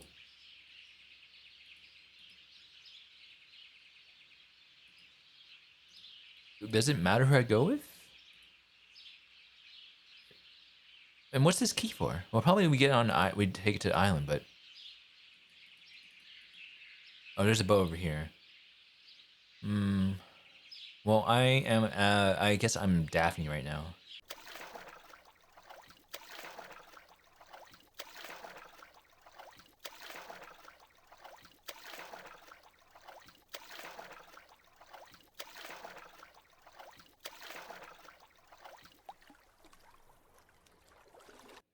Maybe we traps. Oh, I can't switch. Okay. Gravestone cave. Uh-oh. Don't like that. Gravestone. A lonely gravestone out here by itself. We always wondered who was buried here. There is no inscription on the stone. Okay. Oh. Daphne arrives at the island. I got an achievement for that. Alright, so we have one key. There are 2 locks, and I only have 1 key that works. Brigitte Lacroix's witchboard spoke of a lock. We had to be 2 in a pair. Only as a pair will the truth be told and the lock of silence be broken. The pair must include Dominic. I'll have to wait for him before this trunk can be opened. Okay. Good to know.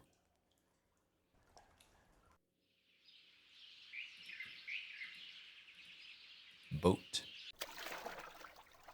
Da, da, da, da, dum, ba, da, da.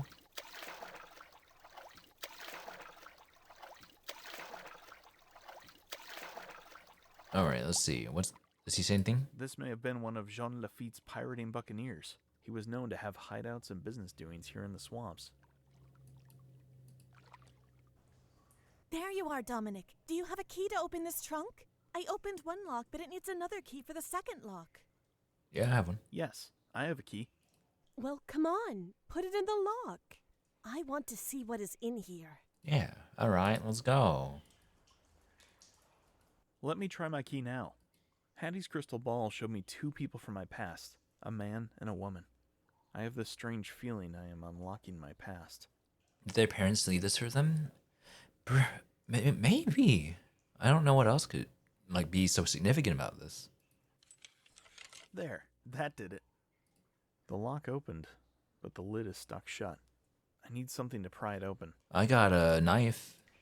What's that you got there?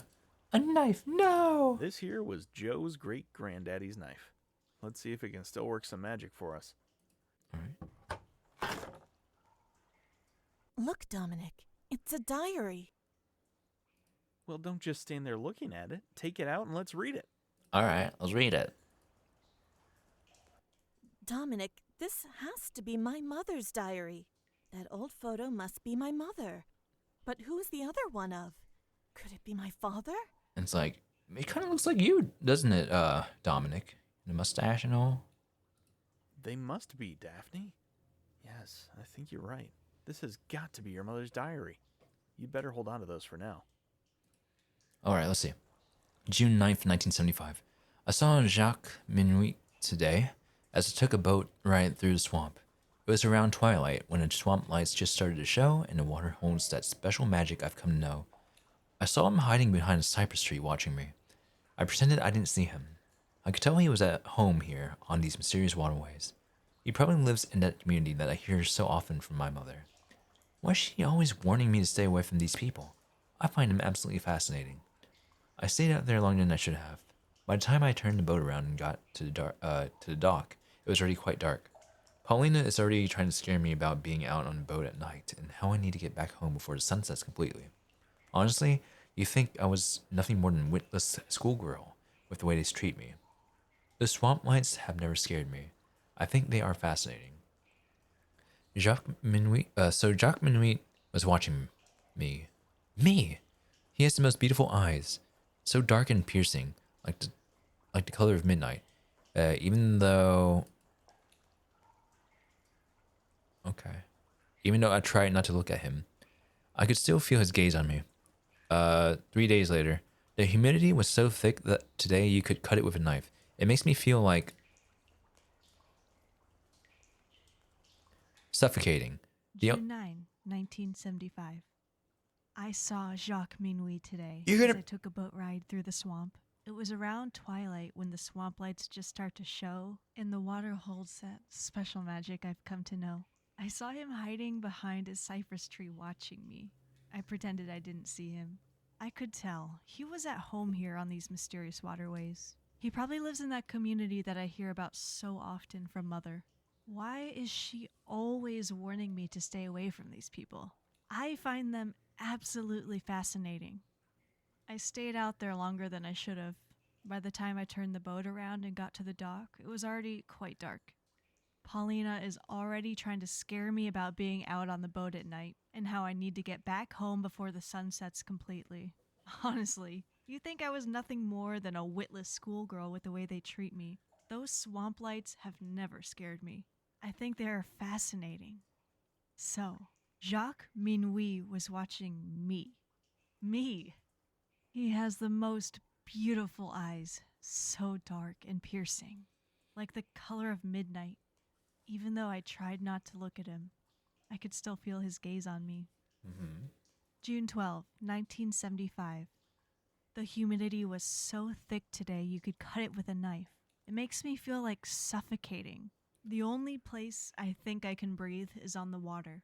I went for another boat ride today, again just at twilight.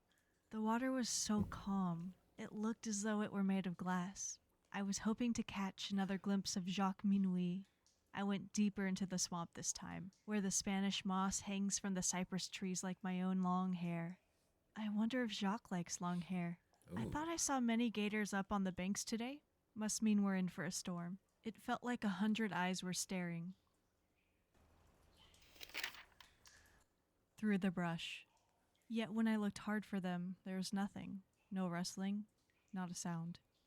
I just couldn't shake this weird feeling. I guess I managed to scare myself pretty badly and started to panic about being lost in the swamps forever, and that maybe I should have listened to Paulina and all her legends. And then I heard it. Someone was whistling. Ooh. It was coming from an old shack near one of the banks up a ways around a bend in the water. The rundown shack was built up on 4 stilts. I called out a hello, and the next thing I know, there he was, Jacques Minuit, looking all fine and handsome. He threw me a rope and helped me pull the boat closer to the ladder, which led up to the shack. When he touched my hand to help me out of the boat, I felt a shock go through me, as I had never felt before. I think I knew at that moment my life would never be the same. Jacques asked me if I would like to meet his mother, Hattie. Paulina and Joe have told me since I was little about Hattie. She's a swamp witch, old Joe would always say. Rachel, you better eat all your dinner or Hattie the swamp witch will get you. If I had a nickel for every time old Joe would tell me that, I'd be as rich as father. She's a witch. And now I was going to meet her face to face. I told Jacques that I would love to meet his mother, and we went inside the shack. How strange his mother is. Far older and grizzled than I would have imagined at first appearance. More like his granny than his mama. Yet, although her body is bent and skin weathered and leathery, there was such a peculiar twinkle within those piercing gray eyes, as though the knowledge of the world abided within her. She was quite kind and offered me one of her special brown teas. It was delicious. I asked her what kind it was. Hattie just winked at me and said, "Oh, a bit of this and a blob of that, my dear." Though served hot, it had a strange cooling effect. Okay. Honestly, that's kind of fucked up to scare kids with a real life breathing lady. Yeah. It's like, oh, you better be careful. It's like, no, it's just gonna be trust issues. Upon me, I must have drunk at least 4 cups. We talked and laughed away the steamy afternoon. I told Jacques I needed to get back to Oakhaven. It was very dark by this time. So Jacques brought along his boat and followed me out of the swamp. I cannot sleep tonight from the excitement of thinking about Jacques. June 13, 1975. I went back again today. I feel so free, far from this stifling house where conformity runs your life. Jacques met me halfway in, where the waterway splits in 2 directions. I hopped into his boat, and he rowed out to a secret island that he had discovered a year earlier. He brought a picnic lunch, which I'm sure Hattie had packed for him, in a blanket. Oh. We ate crab cakes, fried alligator, and crawfish etouffee. Ooh. He also brought along some homemade moonshine, but he said it would be far too strong for me, and pulled out a special blue glass flask from the basket. This is for you, Cherie. It was that wonderful brown tea from Hattie. Now, make sure that you drink it all. My mama brewed it just for you. We drank and ate and laughed until the sun was setting, but I didn't care. How strange that I felt so lightheaded, even though Jacques wouldn't part with his moonshine. Then, Jacques leaned in and kissed me. Ooh. All at once, there was a mutual understanding of love between us. We both agreed that this relationship would be very hard on my family, even unacceptable.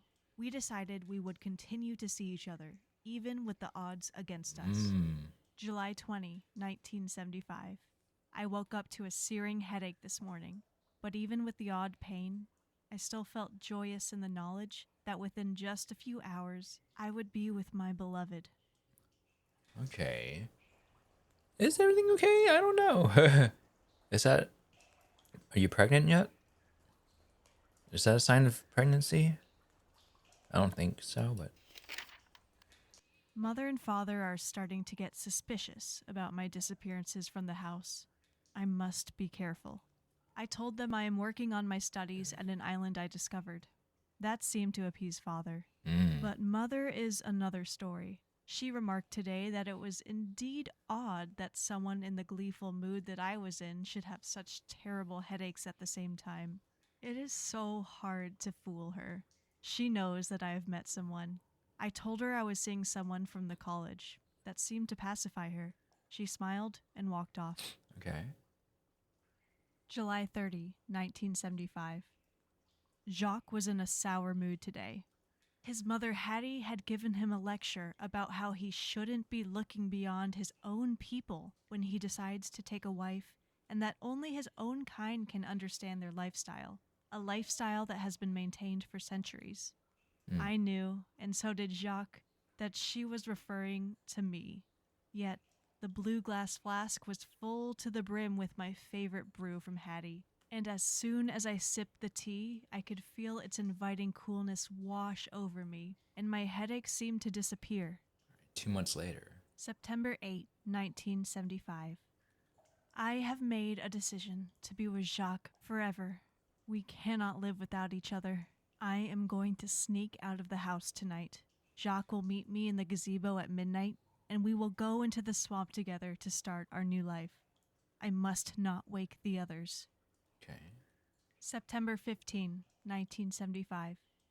Our plan was successful. We have a small shanty that we are living in, and this is fine for now. I'm so happy. Jacques and I spent every hour together. We went fishing today, and I caught my first fish. We ate it for dinner. Oh.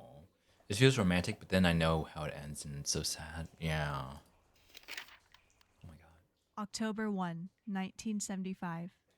I have been seeing father lately, searching the swamps. I know he wants to find me and take me back.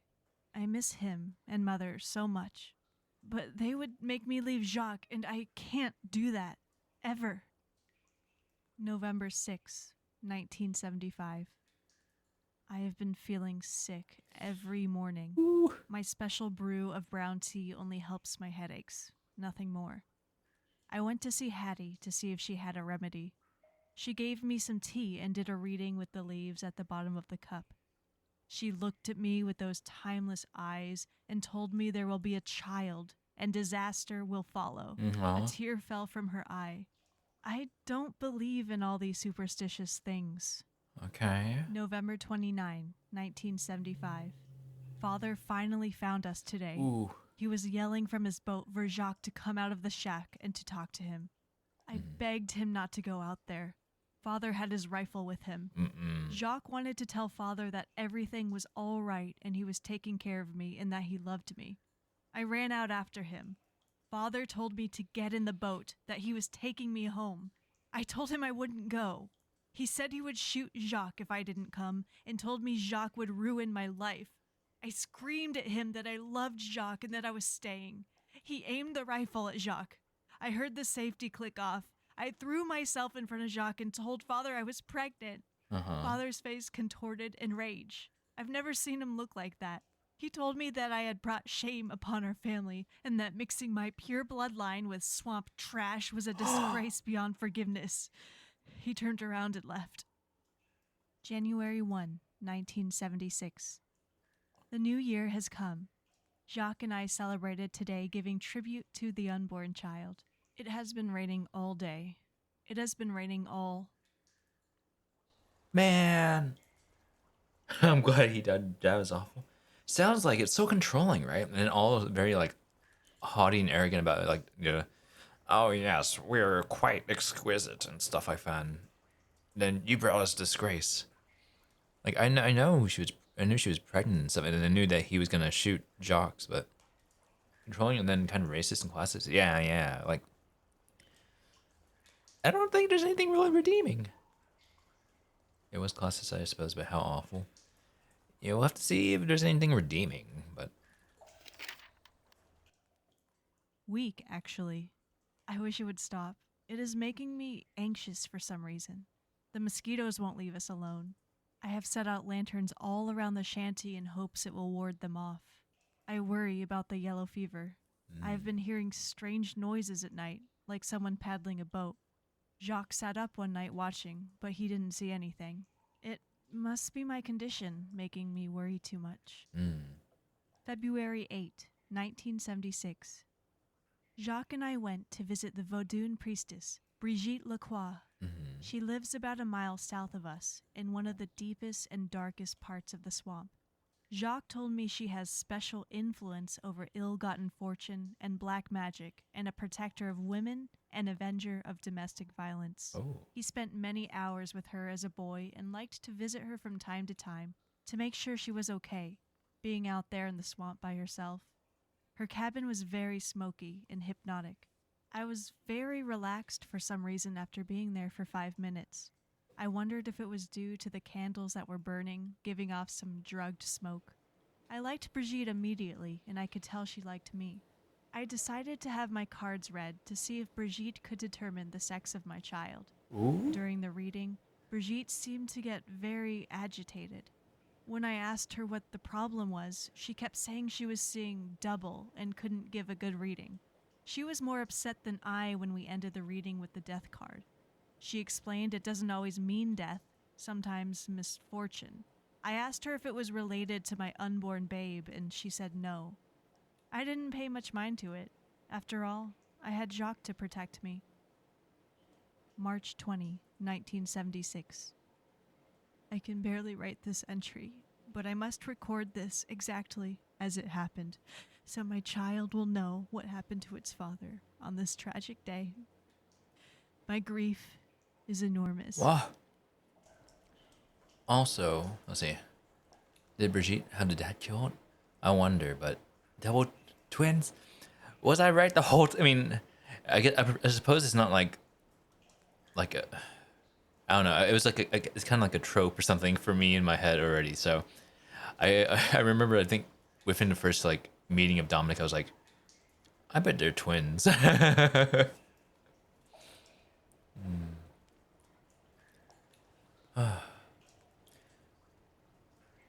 But man, okay. So you always call it. That's because I'm always like conspiracy theory. I'm like, oh, I bet this is it. Just guess every single thing, and then you're gonna get something right.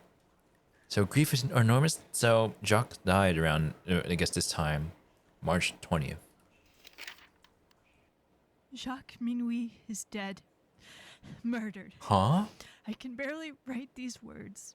His life, taken by my own father. He came in the early hours of morning while I was sleeping. Jacques must have heard something and went outside to see what it was. I heard a gunshot. I think I knew, even before I saw Jacques' body floating in the water, what had happened. Yes, it was my father. How could he? I saw him throw the rifle into the black waters and watched, horrified, as his boat slowly retreated back into the mist. Back to Oakhaven. I ran through the water to reach Jacques. I don't recall how long I stood there screaming, all the while trying to pull my beloved from the water. God. March 21, 1976. I laid on the ground all last night with Jacques, willing him to come back to our baby and me. By morning, I knew I had to bury him. I got him into the boat and rowed out to our secret island. I dug his grave and laid him to rest in the hollow where we always had our picnics. Yeah. My love. Oh my God. March This is 23, tragic. 1976. I am on the island with Jacques, protecting him. I will not let him be alone. I went to Hattie and told her about Jacques, my father, and that horrible day. She looked at me with those old eyes and didn't say a word. It was a look that blamed me for his death. She is right. It is my fault. I should have heeded all the warnings that everyone gave me. Now Jacques, my love, is dead. June 4, 1976.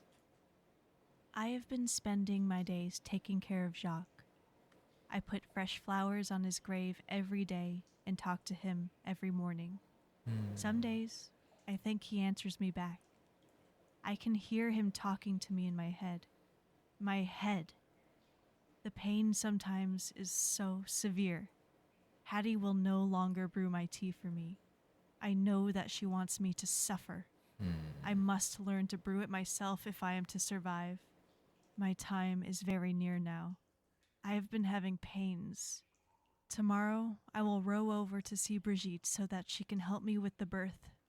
I have no one else. All this solitude might be making her go a little crazy. Yeah. Like, everybody's gone from her life, right? I wonder if she had a brain... I was thinking like an aneurysm or like a brain tumor or stuff like that as well. But man,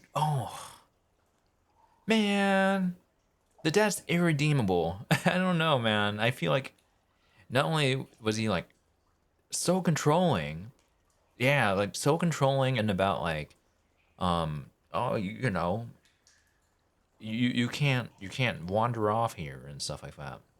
You have to keep it within the family. And then Grandmama lied to Daphne.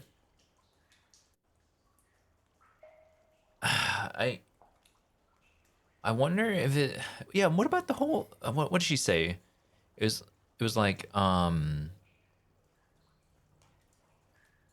you know, Jock was a bad person. He was a thief and stuff like that, and did all this weird stuff. And you know, your mom was a disgrace and stuff like that. And then, yeah, so Grandmama lied to Daphne, and also is just like still protecting her husband or whatever, I guess. Like I get saying, oh, he's still alive, yeah, totally, to placate a child, but an adult, tell her fucking truth. Yeah, unless it was just like such a lie that's been going on and on that, you know, it's like I can't drop this lie anymore, as it will crush her. But it's like, oh, I don't know. I don't know, man. How many more pages do we have for this? We're on page 15. June 6, 1976. After a long and laborious birth, the babies were born.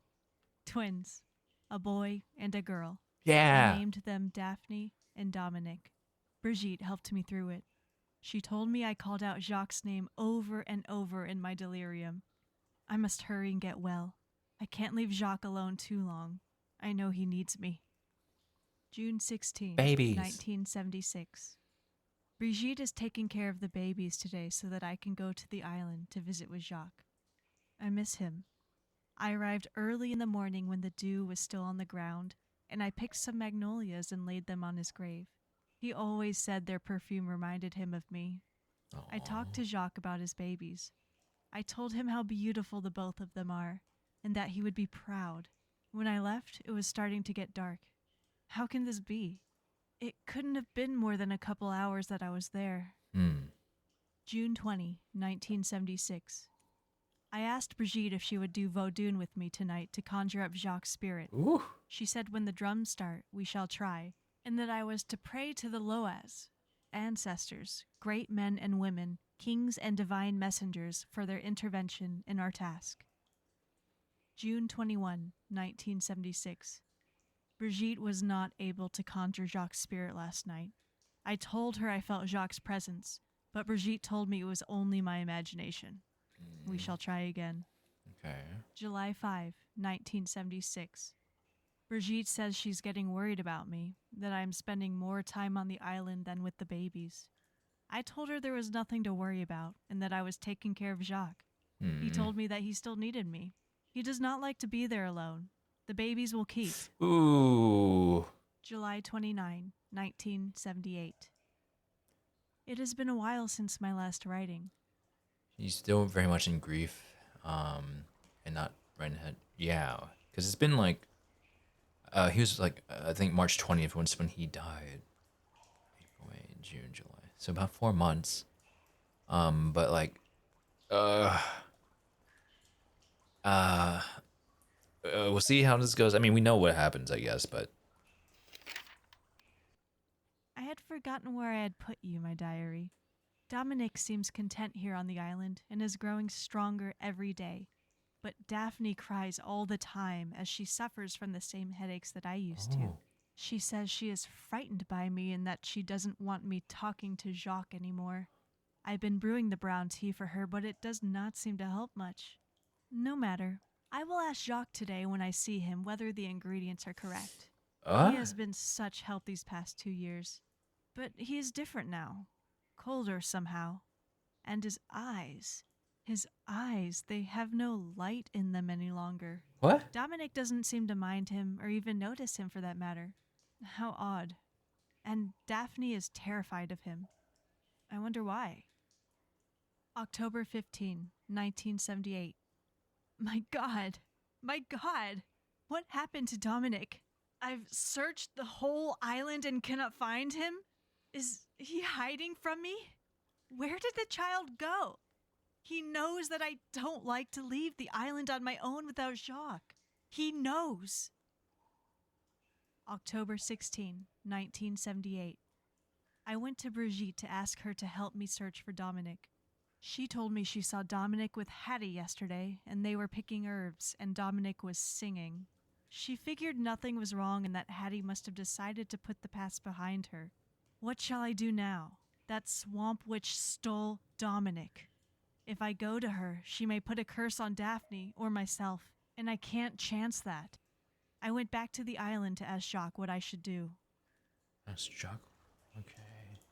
Alright, Arrow's more cricket now? Let me see. Also, I want to see how many dates passed, because I thought it was like a few weeks, but I think it was a few years. Oh, 2. Yeah. June 6, So, 1970.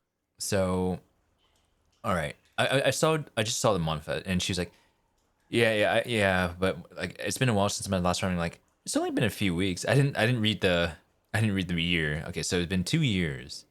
So they're toddlers now, I guess. But then the whole, let's see. She says she's frightened by Daphne cries all the time and suffers. Okay, she says she's frightened by me and doesn't want me talking to Jacques. Yeah. But I was like, yeah, I didn't read the year. Okay, so now, and no, the arrows are the same. June. It looks like an ad's coming. I first thought she didn't bury Jacques and has his like bones out, but then Dominic can't see him.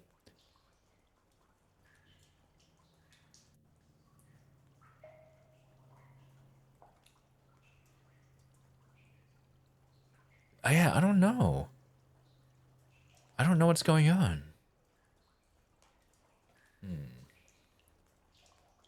Daphne doesn't seem to mind him or even notice him for that matter. What are these headaches? Are they related to witchiness or paranormal sight? Maybe. I'm very curious now. But I don't know how things are gonna go. She's gonna steal Dominic, right? Get him back?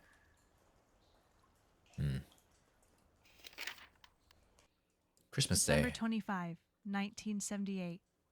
This morning I found 3 perfect magnolia blooms and the blue glass flask filled with my special tea at the foot of my cot. I just know that they were from Jacques. He told me he would not let me forget Christmas. I worry about Daphne. She is becoming weak and listless. The hollow is so beautiful. Why does she cry so? Doesn't she realize how much her parents love her? January 18, 1979. It has been 3 months since I've seen Dominic. Jesus. Brigitte told me she has seen him with Hattie and my uncle Alexander. I know that my uncle visits Hattie frequently for potions and such. Okay. April 15, 1979. I am convinced that Daphne may have some problems with her eyes. She continually stares at nothing when Jacques is here, as though she doesn't see him. August 14, 1979. Daphne seems to have fallen ill. I tried to hold her, and all she did was scream. She's extremely hot. August 17, 1979. I tremble as I write this. Jacques has decided that our beautiful child may be bewitched. She falls into a fit whenever I call to him or when he enters our lean-to. It's horrible. She screams as though she is possessed. I don't know what to do. August 20, 1979. Jacques and I have fought 3 nights ago. He said that as long as Daphne is here with us, we will never be happy. Bring her back to your mother where she belongs. Bring her back or I shall leave you. I can still hear his harsh words. August 21, 1979. Jacques, come back, please. Oh, dear God, don't leave me. I can't exist without you. I'll do anything. Please, please come back. I think the Jacques spirit is trying in her own way to save Daphne from sickness. What the? What? August 22, 1979. Even though it is only late afternoon, I can feel the growing darkness of the storm as it gathers its strength around me. The wind sings its warnings to me as it rips through the tall cedars above. Wait, who is that singing? Is it Jacques? Has he returned to me? Ah, no, he will not return to me until I do what must be done. Wait for me, my dear beloved, until the deed is finished. Then I shall come to you in the hollow. Yes, I know what I must do. I am almost ready. Just a little while longer, until the night surrounds the child and me. I'll take her as you commanded, and then I shall return once again to our island in the hollow. We shall be together forever, my love. Oof. Okay. Oh my God. Okay. What are Dominic's and Daphne's reaction gonna be? Are they gonna be like, oh my God, we're siblings, we're twins. Daphne, do you realize what this all means? We're not cousins like everyone thought. I've always felt a connection between you and me, somehow stronger than just cousins. Uh-huh. Jacques Menu and Rachel were our parents. You are my sister. Dominic, sorry, that sounds weirdly. I kind of, I didn't want to say it earlier, like in the first playthrough, but like a lot of things are like, I miss her so much. I just want to see her. She makes me so happy. I'm like, yeah, you are related for one thing, and just be careful. I know he was saying, but there's really weird. There is. I mean, I was picking that up, but I don't know if that's just me. But okay. Yeah, we're twins. Yes, Dominic, yes. And more than just brother and sister. We are twins. I've always felt a part of me separated, empty. Now I know why. It all makes sense. Except for Dominic. What do you suppose happened to our mother? What became of her? She probably did something to herself. Our mother must have lost her mind when grandpère shot our father. She obviously could not live without him. The shock of what our grandpère did, her pregnancy, and whatever Hattie was giving her to drink must have unhinged her somehow. Might see her bones at some point. Oh my god. What? Okay, so that tea brew that Hattie was making. Do you think that was actually like just innocent tea, or do you think that was something funky in there? Because I don't know what to think. Jacques Manu remained here on this island with her even after death, and her poor, twisted mind. Oh, Dominic, I'm so confused. I don't recall any of this, do you? Daphne, I know this is upsetting, but at least we have learned the truth about our past. We can move forward now. We'll be stronger for it. And there is something else. What? What is it, Dominic? We know now that we are both the rightful heirs to Oakhaven. Yeah, get out of here, Grandmère. You tried to put us against each other for some weird reason. I don't know why. Yeah, we're gonna be like, yeah, we found out the truth. We're twins. We both deserve Oakhaven. And then they had a note. I'm trying to think now. Because, I mean, didn't Dominic look very similar? I know that Dominic was adopted first. Yeah, but also Dominic looks so similar to, Jacques. And, but now it's taller. True, that's true. Yeah, I guess that there was wrench in my ideas. But then it's like,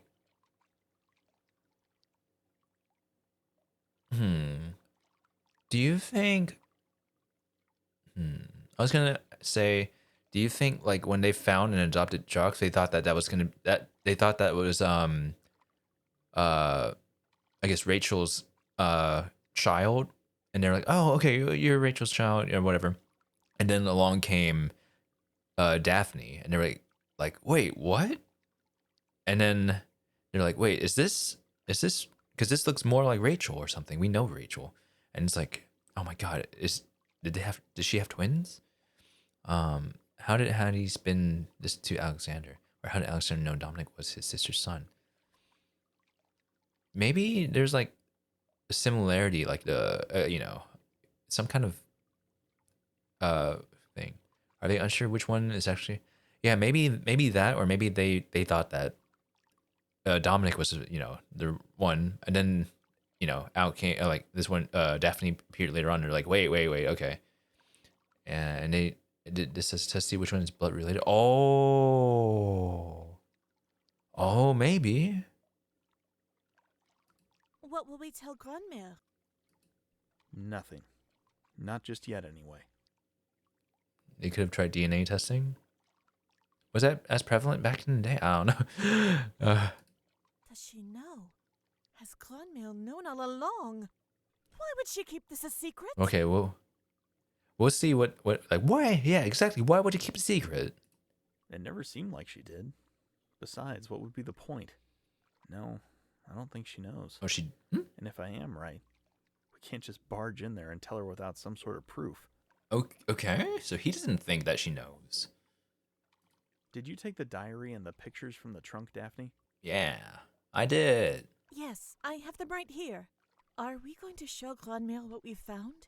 Do you think she is strong enough to deal with all of this? I mean, she's gonna die anyway, so. That is just it. She isn't. No, Daphne, the shock could very well kill her. I was just joking. I'm convinced that Grandmère knows nothing about any of this. Who cares, Grandmere? I was just joking about that. Shock could very well kill her.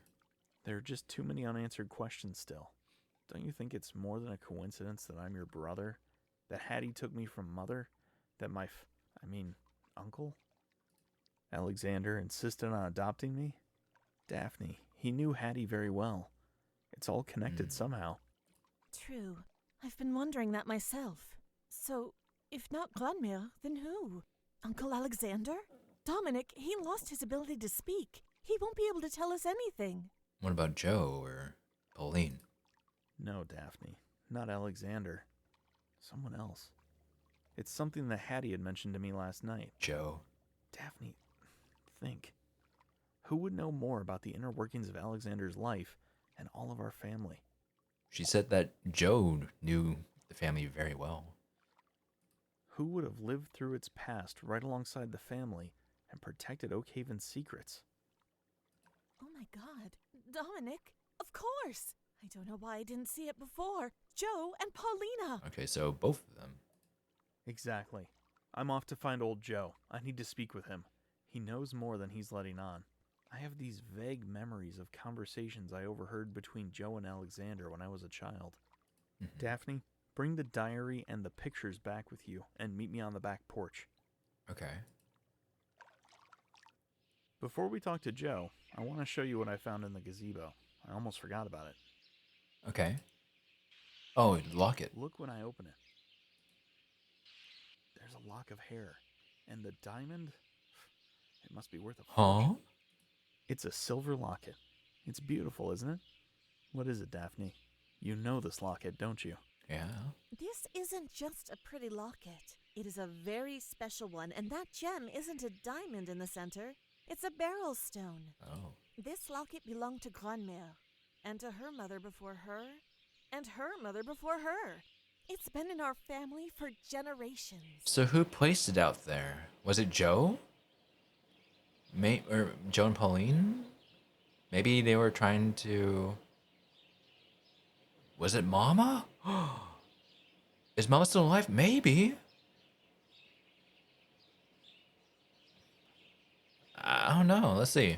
It was passed down from mother to eldest daughter on the daughter's 16th birthday for centuries on the D'Anjou side of our family.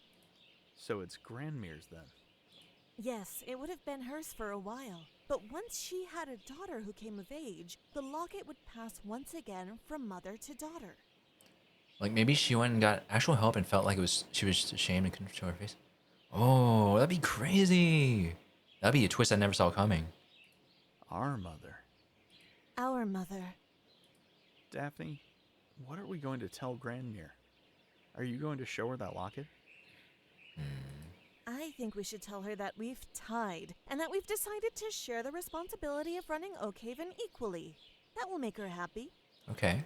And yes, I am not only going to show her the locket, I am going to give it to her. Don't you see? It will give her peace if she thinks that mother came back to see her. All right. It would give her peace or death. Yes, I agree. But do you really believe the mother is the one who left the keys? Maybe. I don't know. But who else could it have been? I'm not going to say anything about the island, the diary, or what we know. I don't think that will serve any purpose. Okay. Then we are agreed. Ready, my sister? Let's go see old Joe. Also, save, thank you. Inventory. Can I... Oh. I wanted to look at the picture of my mom because I was gonna say that Rachel looks similar to who is the museum curator in Scarlet Hand? The one who's like Semper Ubi Sabubi? Because she had like a similar face, I think. The person who wrote this doesn't have siblings and it shows. I know which one you're talking about. Yeah. Yeah, like siblings, I don't know. I just can't. I just can't. So, also, like, do these kids not know their birthday? Like, or did they just get like, okay, your birthday's on January or something, January 15th roughly, and then, oh yeah, yours is like April or something. Because like, I don't know about like if random birthday. Yeah, I was just like, it's like, oh yeah, you both have the same birthday. Oh man, isn't that a coincidence? We're cousins, but we have the same birthday. Very cool. But no. Let's go talk to Joe, I guess. Ah, Miss Daphne, Mr. Dominic. You're back. Paulina told me that you had each taken the small boats out this morning. So you know what we did? So, Are you finished with all the tasks devised by Madame Simone and Mr. Alexander? How'd you do? Who won? We won. Yes, Joe, we've finished. As a matter of fact, we've each completed all of the tasks. So, there's no winner. We've tied. Joe, we need to talk. Yeah. Wait a moment. Why are you looking at me like that, Mr. Dominic? Mon Dieu, you found it. You found it, haven't you? You knew? Uh-huh. Yes, Joe. We know. We know. We've learned Yeah. the secret about Oakhaven, about Rachel and Jacques, and more importantly, about who we really are. Daphne and I are brother and sister, twins to be more precise. Uh-huh. Why do I feel that you are not surprised? Was it you, Joe? Did you plant those pictures and keys for us to find the gazebo? You know, don't you? How did they get the journal, actually? I don't know. You know about our whole twisted story. About Hattie. About what grandpère did to our Jacques Menu. Or my real father. Why the secrecy? Did Uncle Alexander know? Joe, please, you must tell us. We have a right to know. Oui, Mr. Dominic. I know some of it, but not all.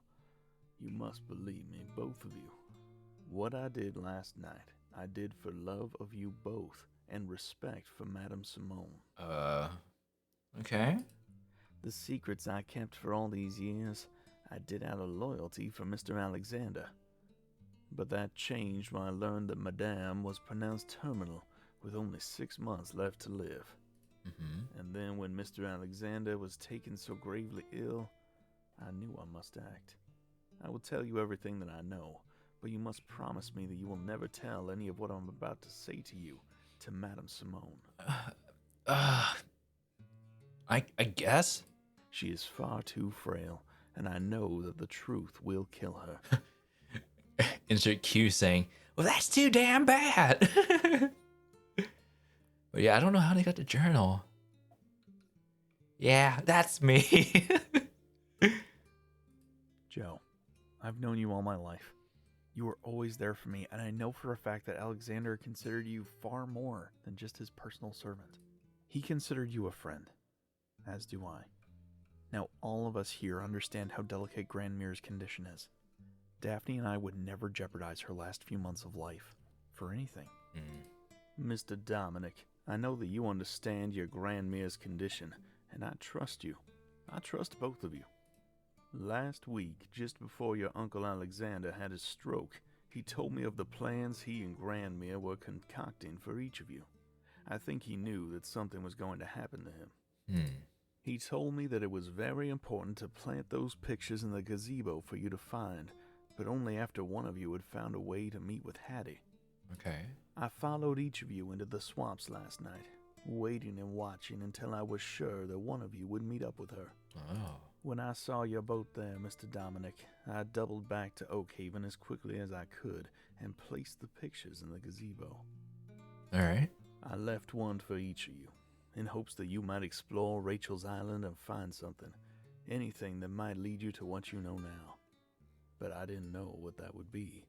He never told me. We found these in a locked trunk in a cave on the island.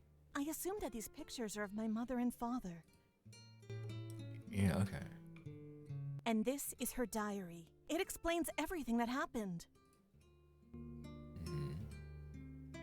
Yes. It is Rachel and Jacques.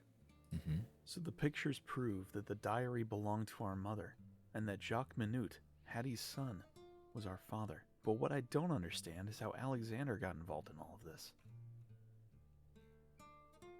Yeah, I'm curious too. Why did he adopt me? Why keep it a secret, Joe? I'll try to explain this as best I can. That's a lot. Mr. Alexander and I have been very close for many years. To understand our relationship, I would have to give you our history. Your grandpère, Mr. Etienne, and your great-uncle, Mr. Alexander, were close brothers, but terrible rivals since childhood. Unfortunately, your great-grandmere died giving birth to Mr. Alexander. Now, Mr. Etienne, being the older of the two boys, was afforded the best that your great-grandpare's holdings could afford. But Mr. Alexander was not the favorite. In fact, in his father's eyes, he was responsible for his mother's death. Oh. Your great-grandpa hated him, but had promised your great-grandmere on her deathbed to take care of him and make sure that he grew to manhood. So he was permitted to stay at Oakhaven until he was old enough for college. I also grew up at Oakhaven, as my mother was the cook at the time. When the day came for Mr. Alexander to go on to the university, your great-grandpa allowed me to go with him as his personal servant. It was commonplace in those days, and I jumped at the chance. Your uncle was always very good to me. We became very close friends. Your great-grandpa lived long enough to see his youngest son become a successful yet black-handed lawyer.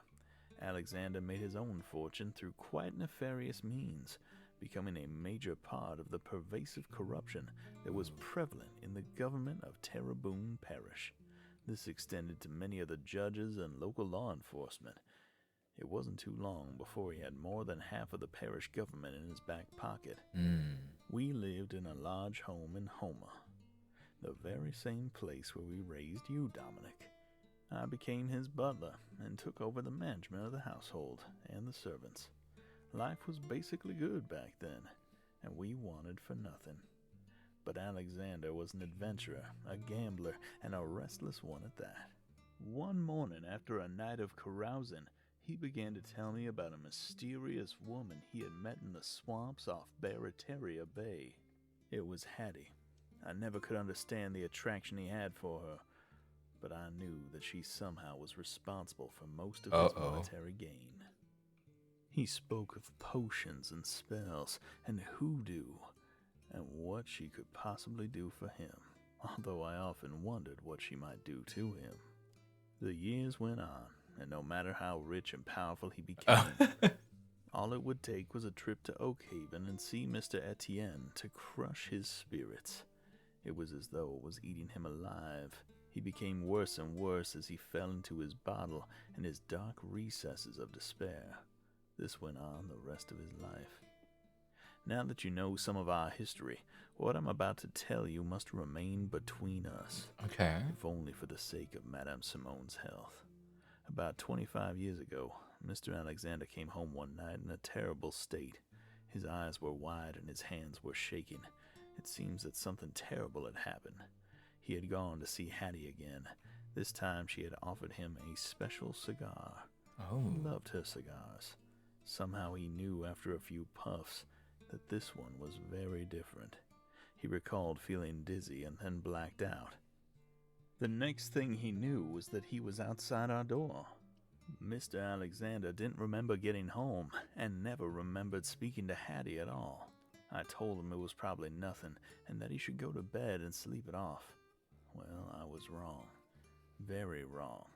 The next morning, that no-account son of Hattie's, Jacques Minuit, or Jacques Midnight as we locals used to call him, came knocking on our back door as bold as you please, said he needed to speak with Mr. Alexander right away, told me to mention the poker game and deeds to some mines, and that Mr. Alexander would want to speak with him pronto. So I went and woke up your great-uncle and told him who was coming to call.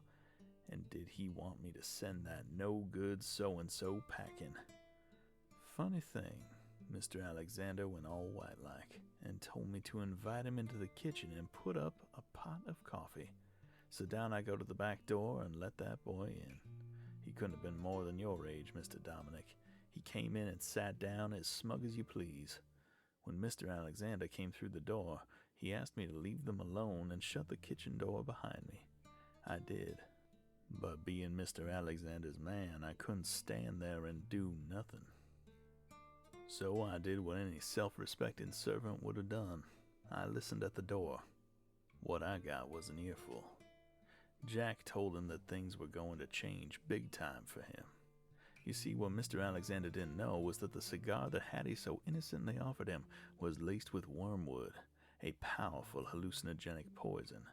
When Mr. Alexander was sufficiently numb, Hattie began to spin a mandala, or truth herb, in front of him. Mr. Alexander began to talk, and there he gave her the name of his latest wild deed, murder. Huh? It was with regard to some heavy uranium mines and deeds he had gotten in an unscrupulous poker game between Mr. Alexander, Sheriff Boulou, and an old army buddy of his. The betting was hot and heavy, and in the end Mr. Alexander lost fair and square, but he wrongly accused his friend of cheating and shot him. Huh?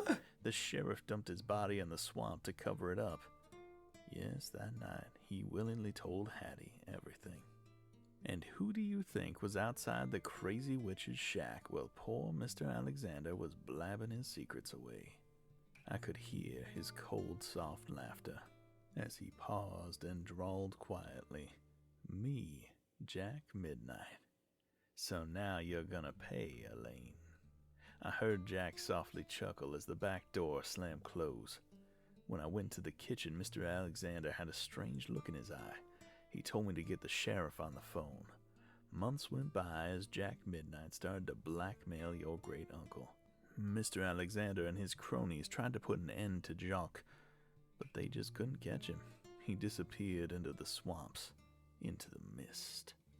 Mr. Alexander and Sheriff Boulou were beside themselves. They were desperate. Mr. Alexander went to Hattie to appeal to her. She asked if he would be willing to give her something. She told him that she could never take what she wanted, that he would have to give it willingly. He agreed. Hattie made him sign Le Pacte de Sang, the Blood Pact, one of the most serious contracts there is. He had no choice. He agreed. Hattie told him that there was only one thing she wanted. Miss Rachel. What? Give her Miss Rachel to have as her own, and she would put an end to the blackmailing. Hattie began to devise a plan. What? It was very simple. Hattie would often watch Miss Rachel as she would take her boat rides in the twilight through the bayou. She would have Jacques kidnap her one evening and scuttle the boat. No one would ever be the wiser. People would think the gators got her. Huh? And enough. It was foolproof. Or maybe it was just the thoughts of fools. What? You see, she never counted on Jacques falling in love with our Miss Rachel and running away with her. Oh, okay. Nope, Hattie never counted on her own child double-crossing her. You see, when Hattie told Mr. Alexander that she wanted Miss Rachel for her own, she meant as her own property. She had no intention of letting Jacques have Miss Rachel for his own, even though that is what Madame Simone thinks. Hattie intended to sell her to the highest bidder deep in What the swamp community. fuck? That was why she was giving her that special brown tea. But it backfired on Hattie, which is also why Jacques fought with her over Miss Rachel. What the fuck? Hattie finally realized she had to agree with Jacques, or lose him forever. She never liked Miss Rachel. After her son's death, she decided to forget her plans completely for Miss Rachel, as she would be worth nothing now that she was a ruined woman because of Jacques. Back then, Hattie was indeed a very dangerous woman, far more dangerous than you could imagine. Over the years, there were a number of young girls who would disappear after going on rides What through the Bayou La fuck? Fourche, only to be lost forever. Most people thought it were the gators that would get them, but I always feared it was Hattie. Talk was that after Jacques fell in love with Miss Rachel, the other disappearances stopped and the trail went cold. Which brings us to 20 years ago, when the both of you were born. That must have been when our mother's diary picks up. To think that our own grandpère could have killed our father. Did Uncle Alexander know about that too? Is that how he got Dominic? Oh my god, wait, I need to catch up with what the fuck? Okay, hold on. What the fuck did I read ahead? This is fucked up. Alexander gave her his niece away, told her? That's disgusting. What the fuck how do you want with her? So Jax was not the worst. So it seemed like he truly like fell in love with her, but what the fuck? So he was in I guess he was a changed man, but initially he was not great, right? He was like blackmailing and stuff. Absolutely fucking says fuck you, Hattie. Did not expect human trafficker added in the mix. Bathroom break. Yeah, no worries. I'm taking a break too. What the fuck? That's crazy. What the fuck? Man.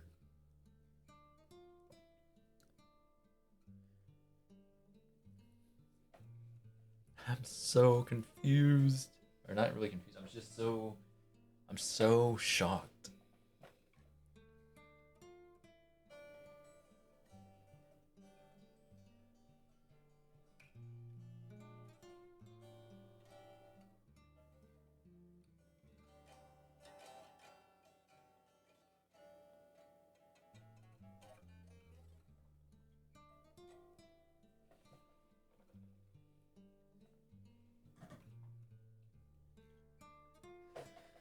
Oh my god. That's like my brain.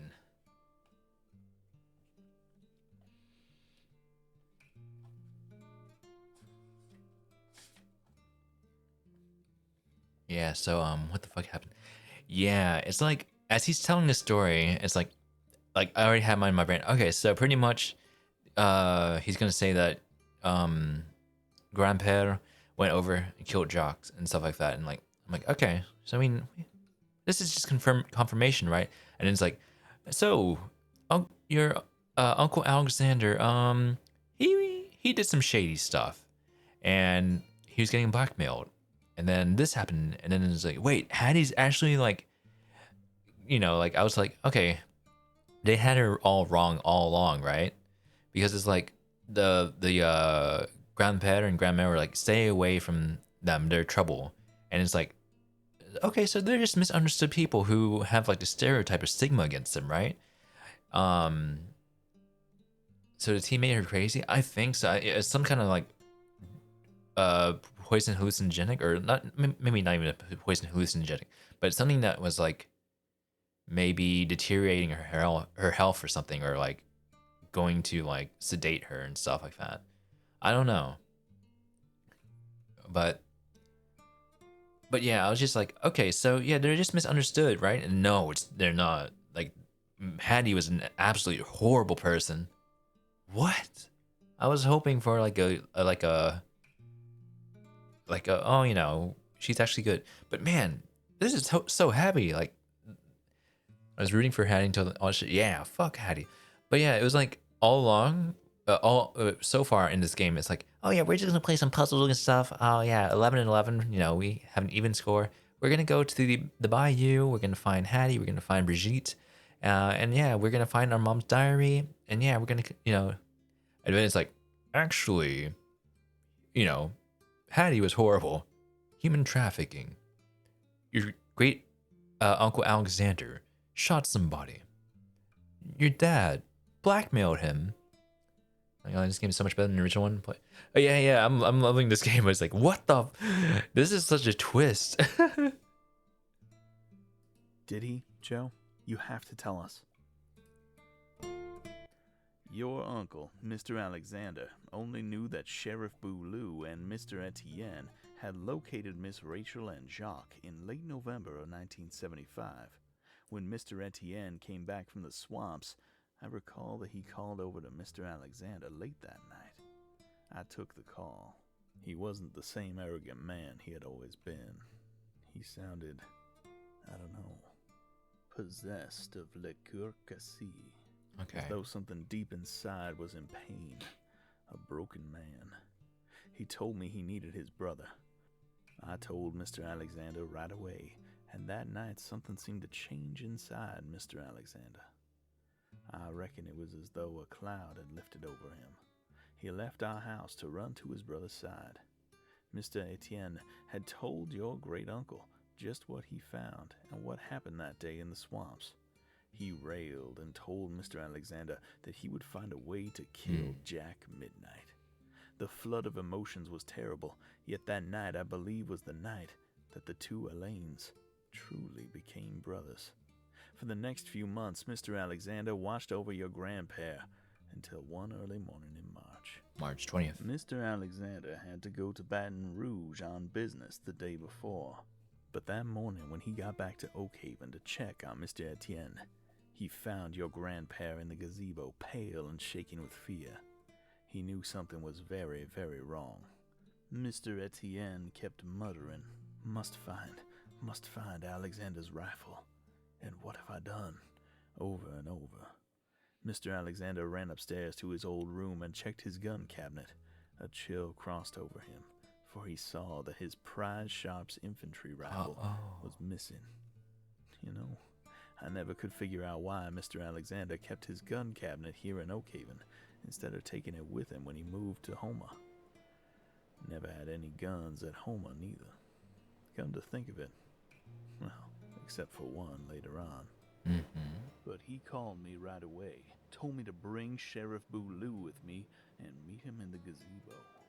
By the time we got there, he'd been able to figure out what had happened and what Mr. Etienne had done. We called Doc Cardini, an old friend of the Elaine family, and had Mr. Etienne put up in his bed and sedated. At last, the raving had ceased. Then the three of us went out in the boats, deep into the swamps off Lafouche Bayou. It was already nightfall when we found it. You see, your grandpa only meant to scare the boy, shoot over him. But when it was all said and done, his shot found its mark, and Jacques fell face down into the murky waters. We reckoned that Mr. Etienne had fallen back into the boat from the rifle's powerful kickback and dropped the firearm into the waters. We were lucky, I guess. It was low tide. The rifle was tangled up in some exposed cypress swamp roots, about 500 feet from Miss Rachel's island. Boulou and Mr. Alexander decided it would be best to keep the rifle with us in Houma, so that night we took it back with us. I hid it up in that old cypress wood chest in the attic. 3 days later, your grandpa died of a massive heart attack. I reckon the guilt of what he had done was just too much for him. Yes, Mr. Dominic, it was the Sharps infantry rifle, the very same one your grandpa used on Jack Midnight. You must understand that in his own way, even though fueled by rage, Mr. Etienne was acting out of love for your mother. He was convinced that all Midnight wanted was his money and was using Miss Rachel as a tool to get it. Though what happened was truly horrific, you must not judge him harshly. In his mind, I believe he thought he was saving her. After the day that your grandpa died, the three of us never spoke of it again. A few short years rolled by. Then in the fall of 1978, you came into our lives at Houma. What happened was that your Uncle Alexander had a client who was trying to adopt a baby, a boy, but was not having any luck.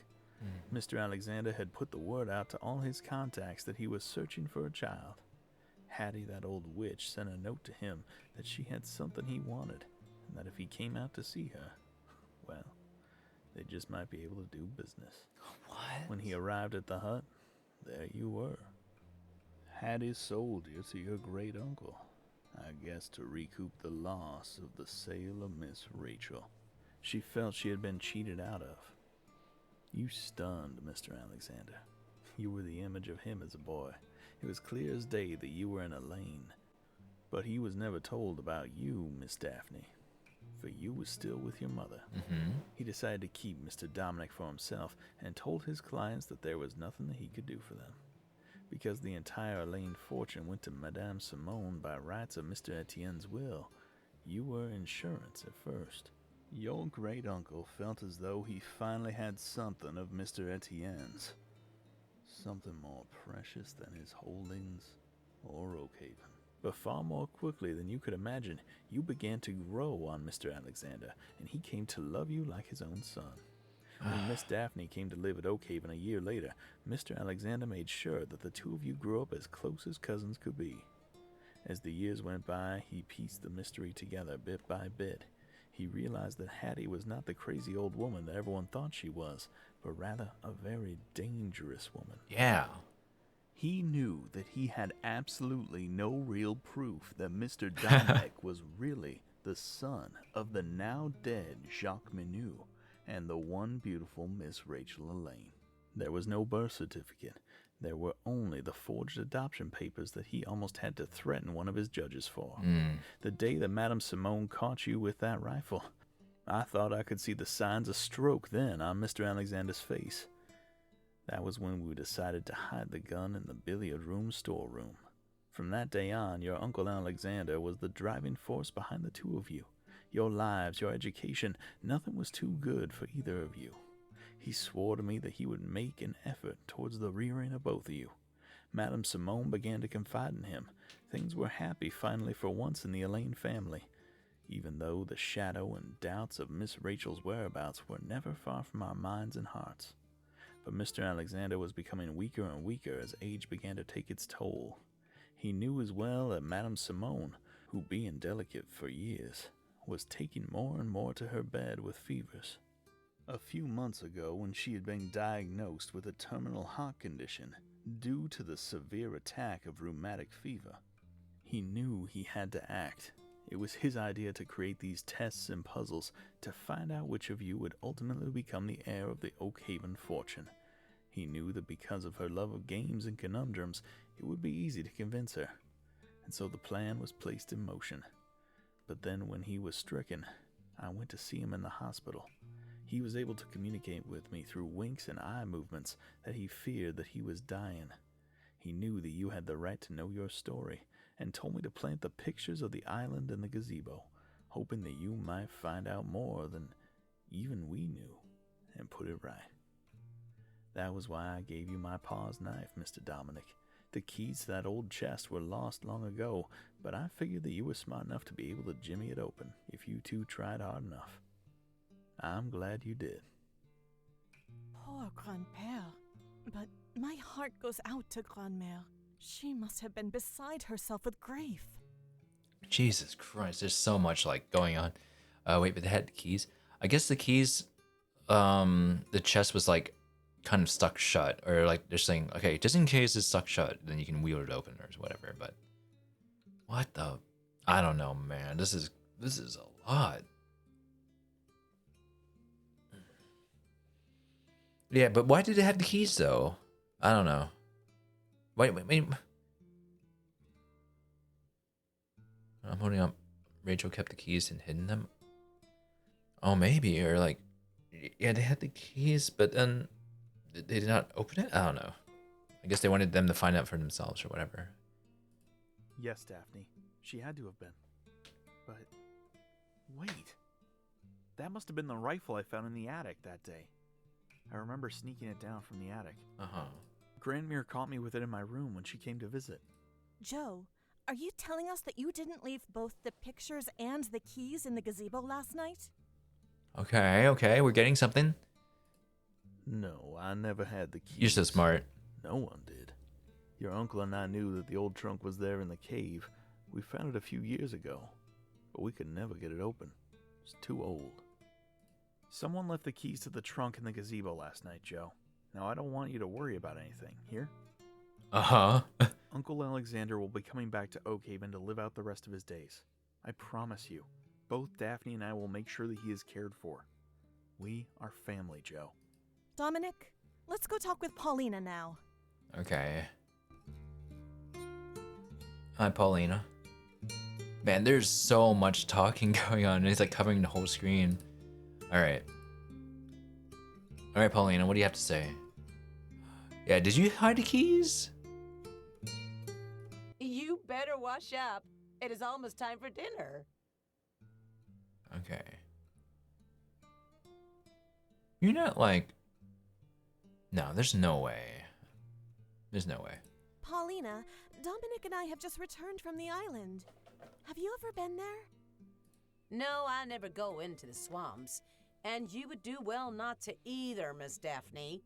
Too late. I was just curious, that's all. Why don't you go visit your grandmère? She was asking about the two of you earlier. By that time, dinner will be done. I've picked some lovely magnolias for the table. It will be like old times. Magnolias? Okay, wait. Magnolias? Because magnolias are the perfume that Jock reminded Rachel. Rachel smelled like magnolias. I was just like, in my brain, like, you can't be Rachel, right? There's no way, because you have a history. They know you, right? But then whenever Jock came and visited Paulina for the first time, she was like, "Oh, look at you." I think she said something like, "My dear boy, you've grown up so much. You're so handsome," or something like that.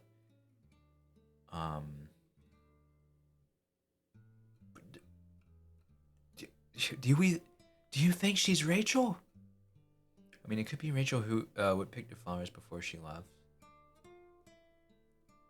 Oh, yeah. I don't think it can't be right. There's no way. I don't. There's no way, right? If it is, then I'm like, I'm happy. But I was just joking when I came here. I'm like, before I even interact, I was like, yeah, she's Rachel. And wait, is she Rachel? No, wait, could she be Rachel? No way. But how did Grandmother not recognize her own daughter? I guess it's been years, and last time I think Grandmother saw her, she was like very disheveled. Rachel was, like, she had matted hair and stuff like that. But I don't know, she cleaned up. I don't know. I still don't know if I'm right. I don't know if I'm right. Let's let it play out. I might just be really silly right now. I suppose it has been longer, and whatever her ailing her could have aged her. I think you're so fucking. If this is Rachel, this is a great game. Like, great writing, great twist. But if not, it's still been very fantastic. But let's see. I'm sure that will be lovely, Paulina. We'll be back in time for dinner. There's no way, right? There's no way.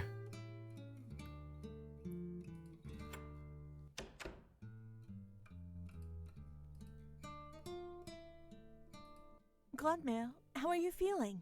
Dominic and I would like to speak with you. Are you feeling up to it? But of course, ma chérie. Bonsoir, Aunt Simone. Any news about my father? You'll be most happy to learn that his condition has greatly improved. While he still has a very long way to go, his doctors have been able to communicate with him through his eye movements. He's awake and lucid. It won't be long now before he is back with us here at Oakhaven. He helped my dear husband through a very difficult time once long ago. I bet he did. Now it is my turn to repay the favor. This is what family is all about. I know if he could tell you himself, he would say how very lucky he is to have a sister-in-law such as you, Aunt Simone. I'm learning that brothers and sisters, whether by blood or by marriage, hold very special relationships. Uh-huh. Dominique, sometimes I feel that you are wise beyond your years. But now, tell me, how did your weekend fare? How far did each of you get in your tests? You're gonna give it away. You're gonna give her a heart attack. I completed all of mine, and so did Dominic. Mm-hmm. I guess you could say it was a tie, Aunt Simone. A tie? And how does this make you feel? Come, what are your thoughts? Honestly, relieved. I know that you asked us not to speak to each other until it was all over. But, well, returning back here to Oakhaven made us realize just how close we really are. All right. You're just like kind of giving it away right now as well. Or you're making it sound sus. Yes, I agree with Dominic Godmère. Dominic and I are a family, and for whatever reasons, Le Destin have brought us together all those years ago. Dominic, you sound like creepy Frisco. I know, that's what, like, the way he's just phrasing it is like, we're actually very close. And I'm like, I can just imagine them holding hands. I don't want to be like that mean, but it's just like, it's such, I don't know, like, all his lines are creepy like that. I just feel like knowing all my friends' siblings and stuff, I don't know, they're just not close, you know. Daphne's isn't. Yeah, I don't know.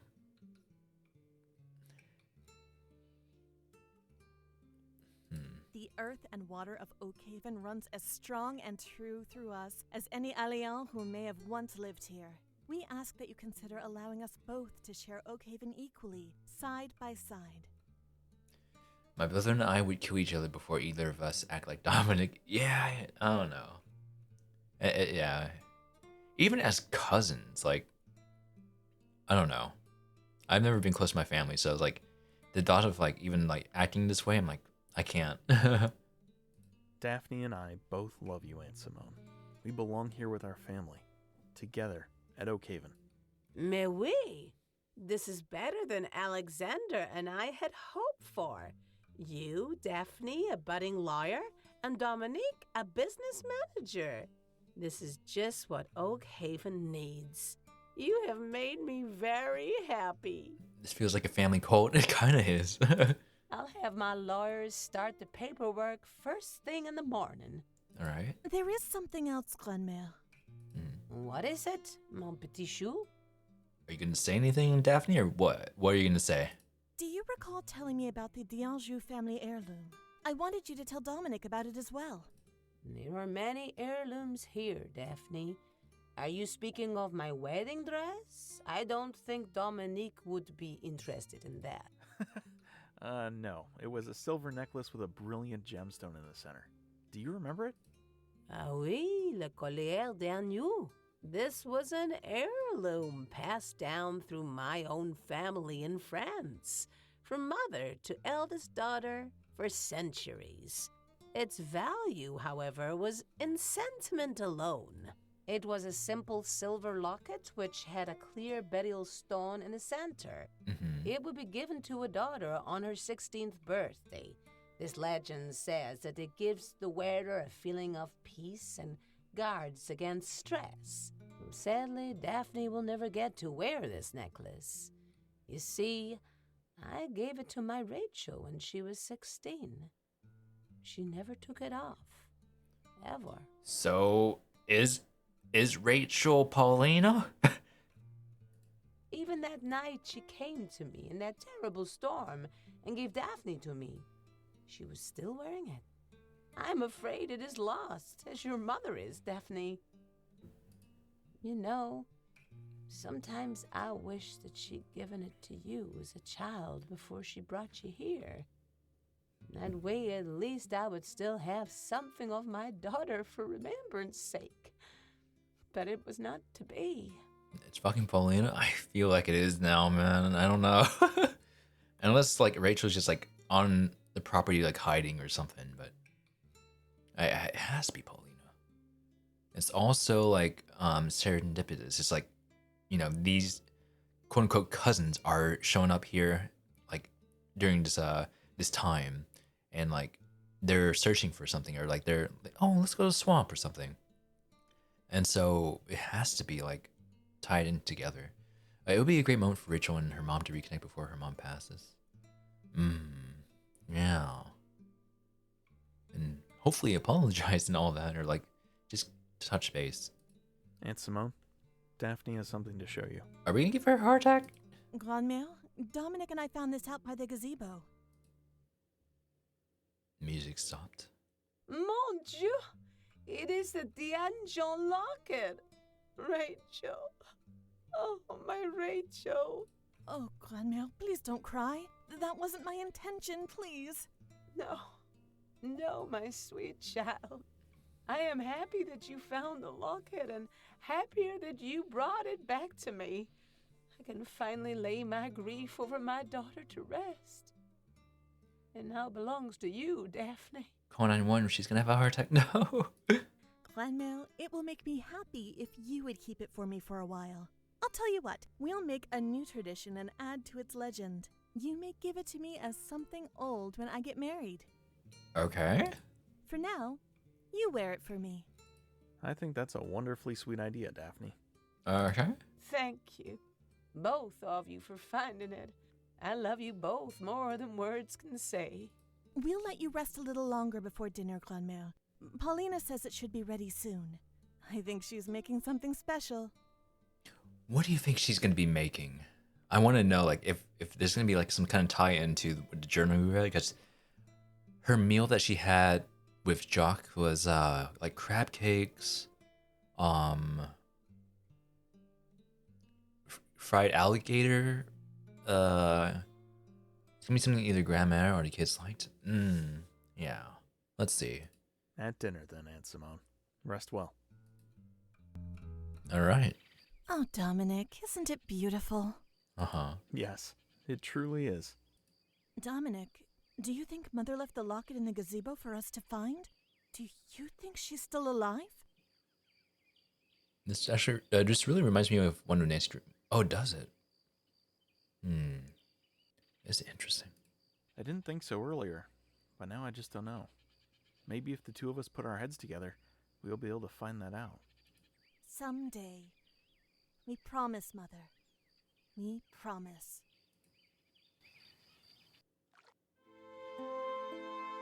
Huh? What's going on? The Magnolias? All right, Paulina? Wait. No, is that really it? Yeah, she left. But oh, so it wasn't Paulina then, right? So she was actually just like went there, I guess. So like, because Paulina would have been a friend of the family for a while. I don't know. I don't think it was Paulina. So I think she actually like tried helping them out and then went back to the island or whatever. No, because Paulina said she was gonna pick up flowers. Yeah, but maybe there's a thing in the back at the end or something. And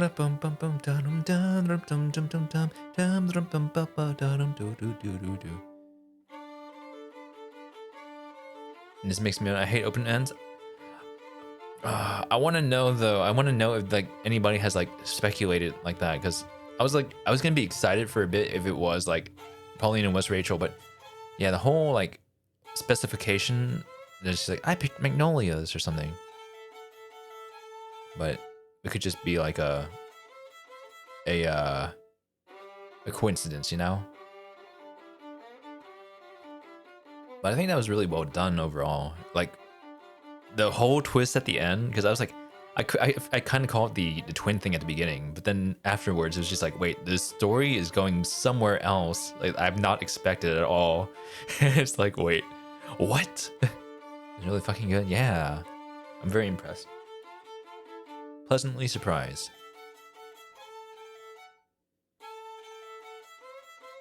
Oh, it was fun. Wait, fun fact. What's the fun fact? Popular cat names are Beignet, Gumbo, and Jambalaya, paying homage to the Cajun and Creole cuisine. Bayou, Magnolia, and Cypress for the enchanting landscapes, and Voodoo, Zydeco, and Mardi Gras that reflects celebrations. I'm almost out here about to message the creator to explain. There's a lot of fun facts up here. During Mardi Gras celebrations, a king cake is served that contains a plastic baby figurine. If you get the piece with the baby, tradition dictates luck and prosperity, and the finder becomes the king and queen of the evening. Bobcats are the main wildcat species naturally found in Louisiana.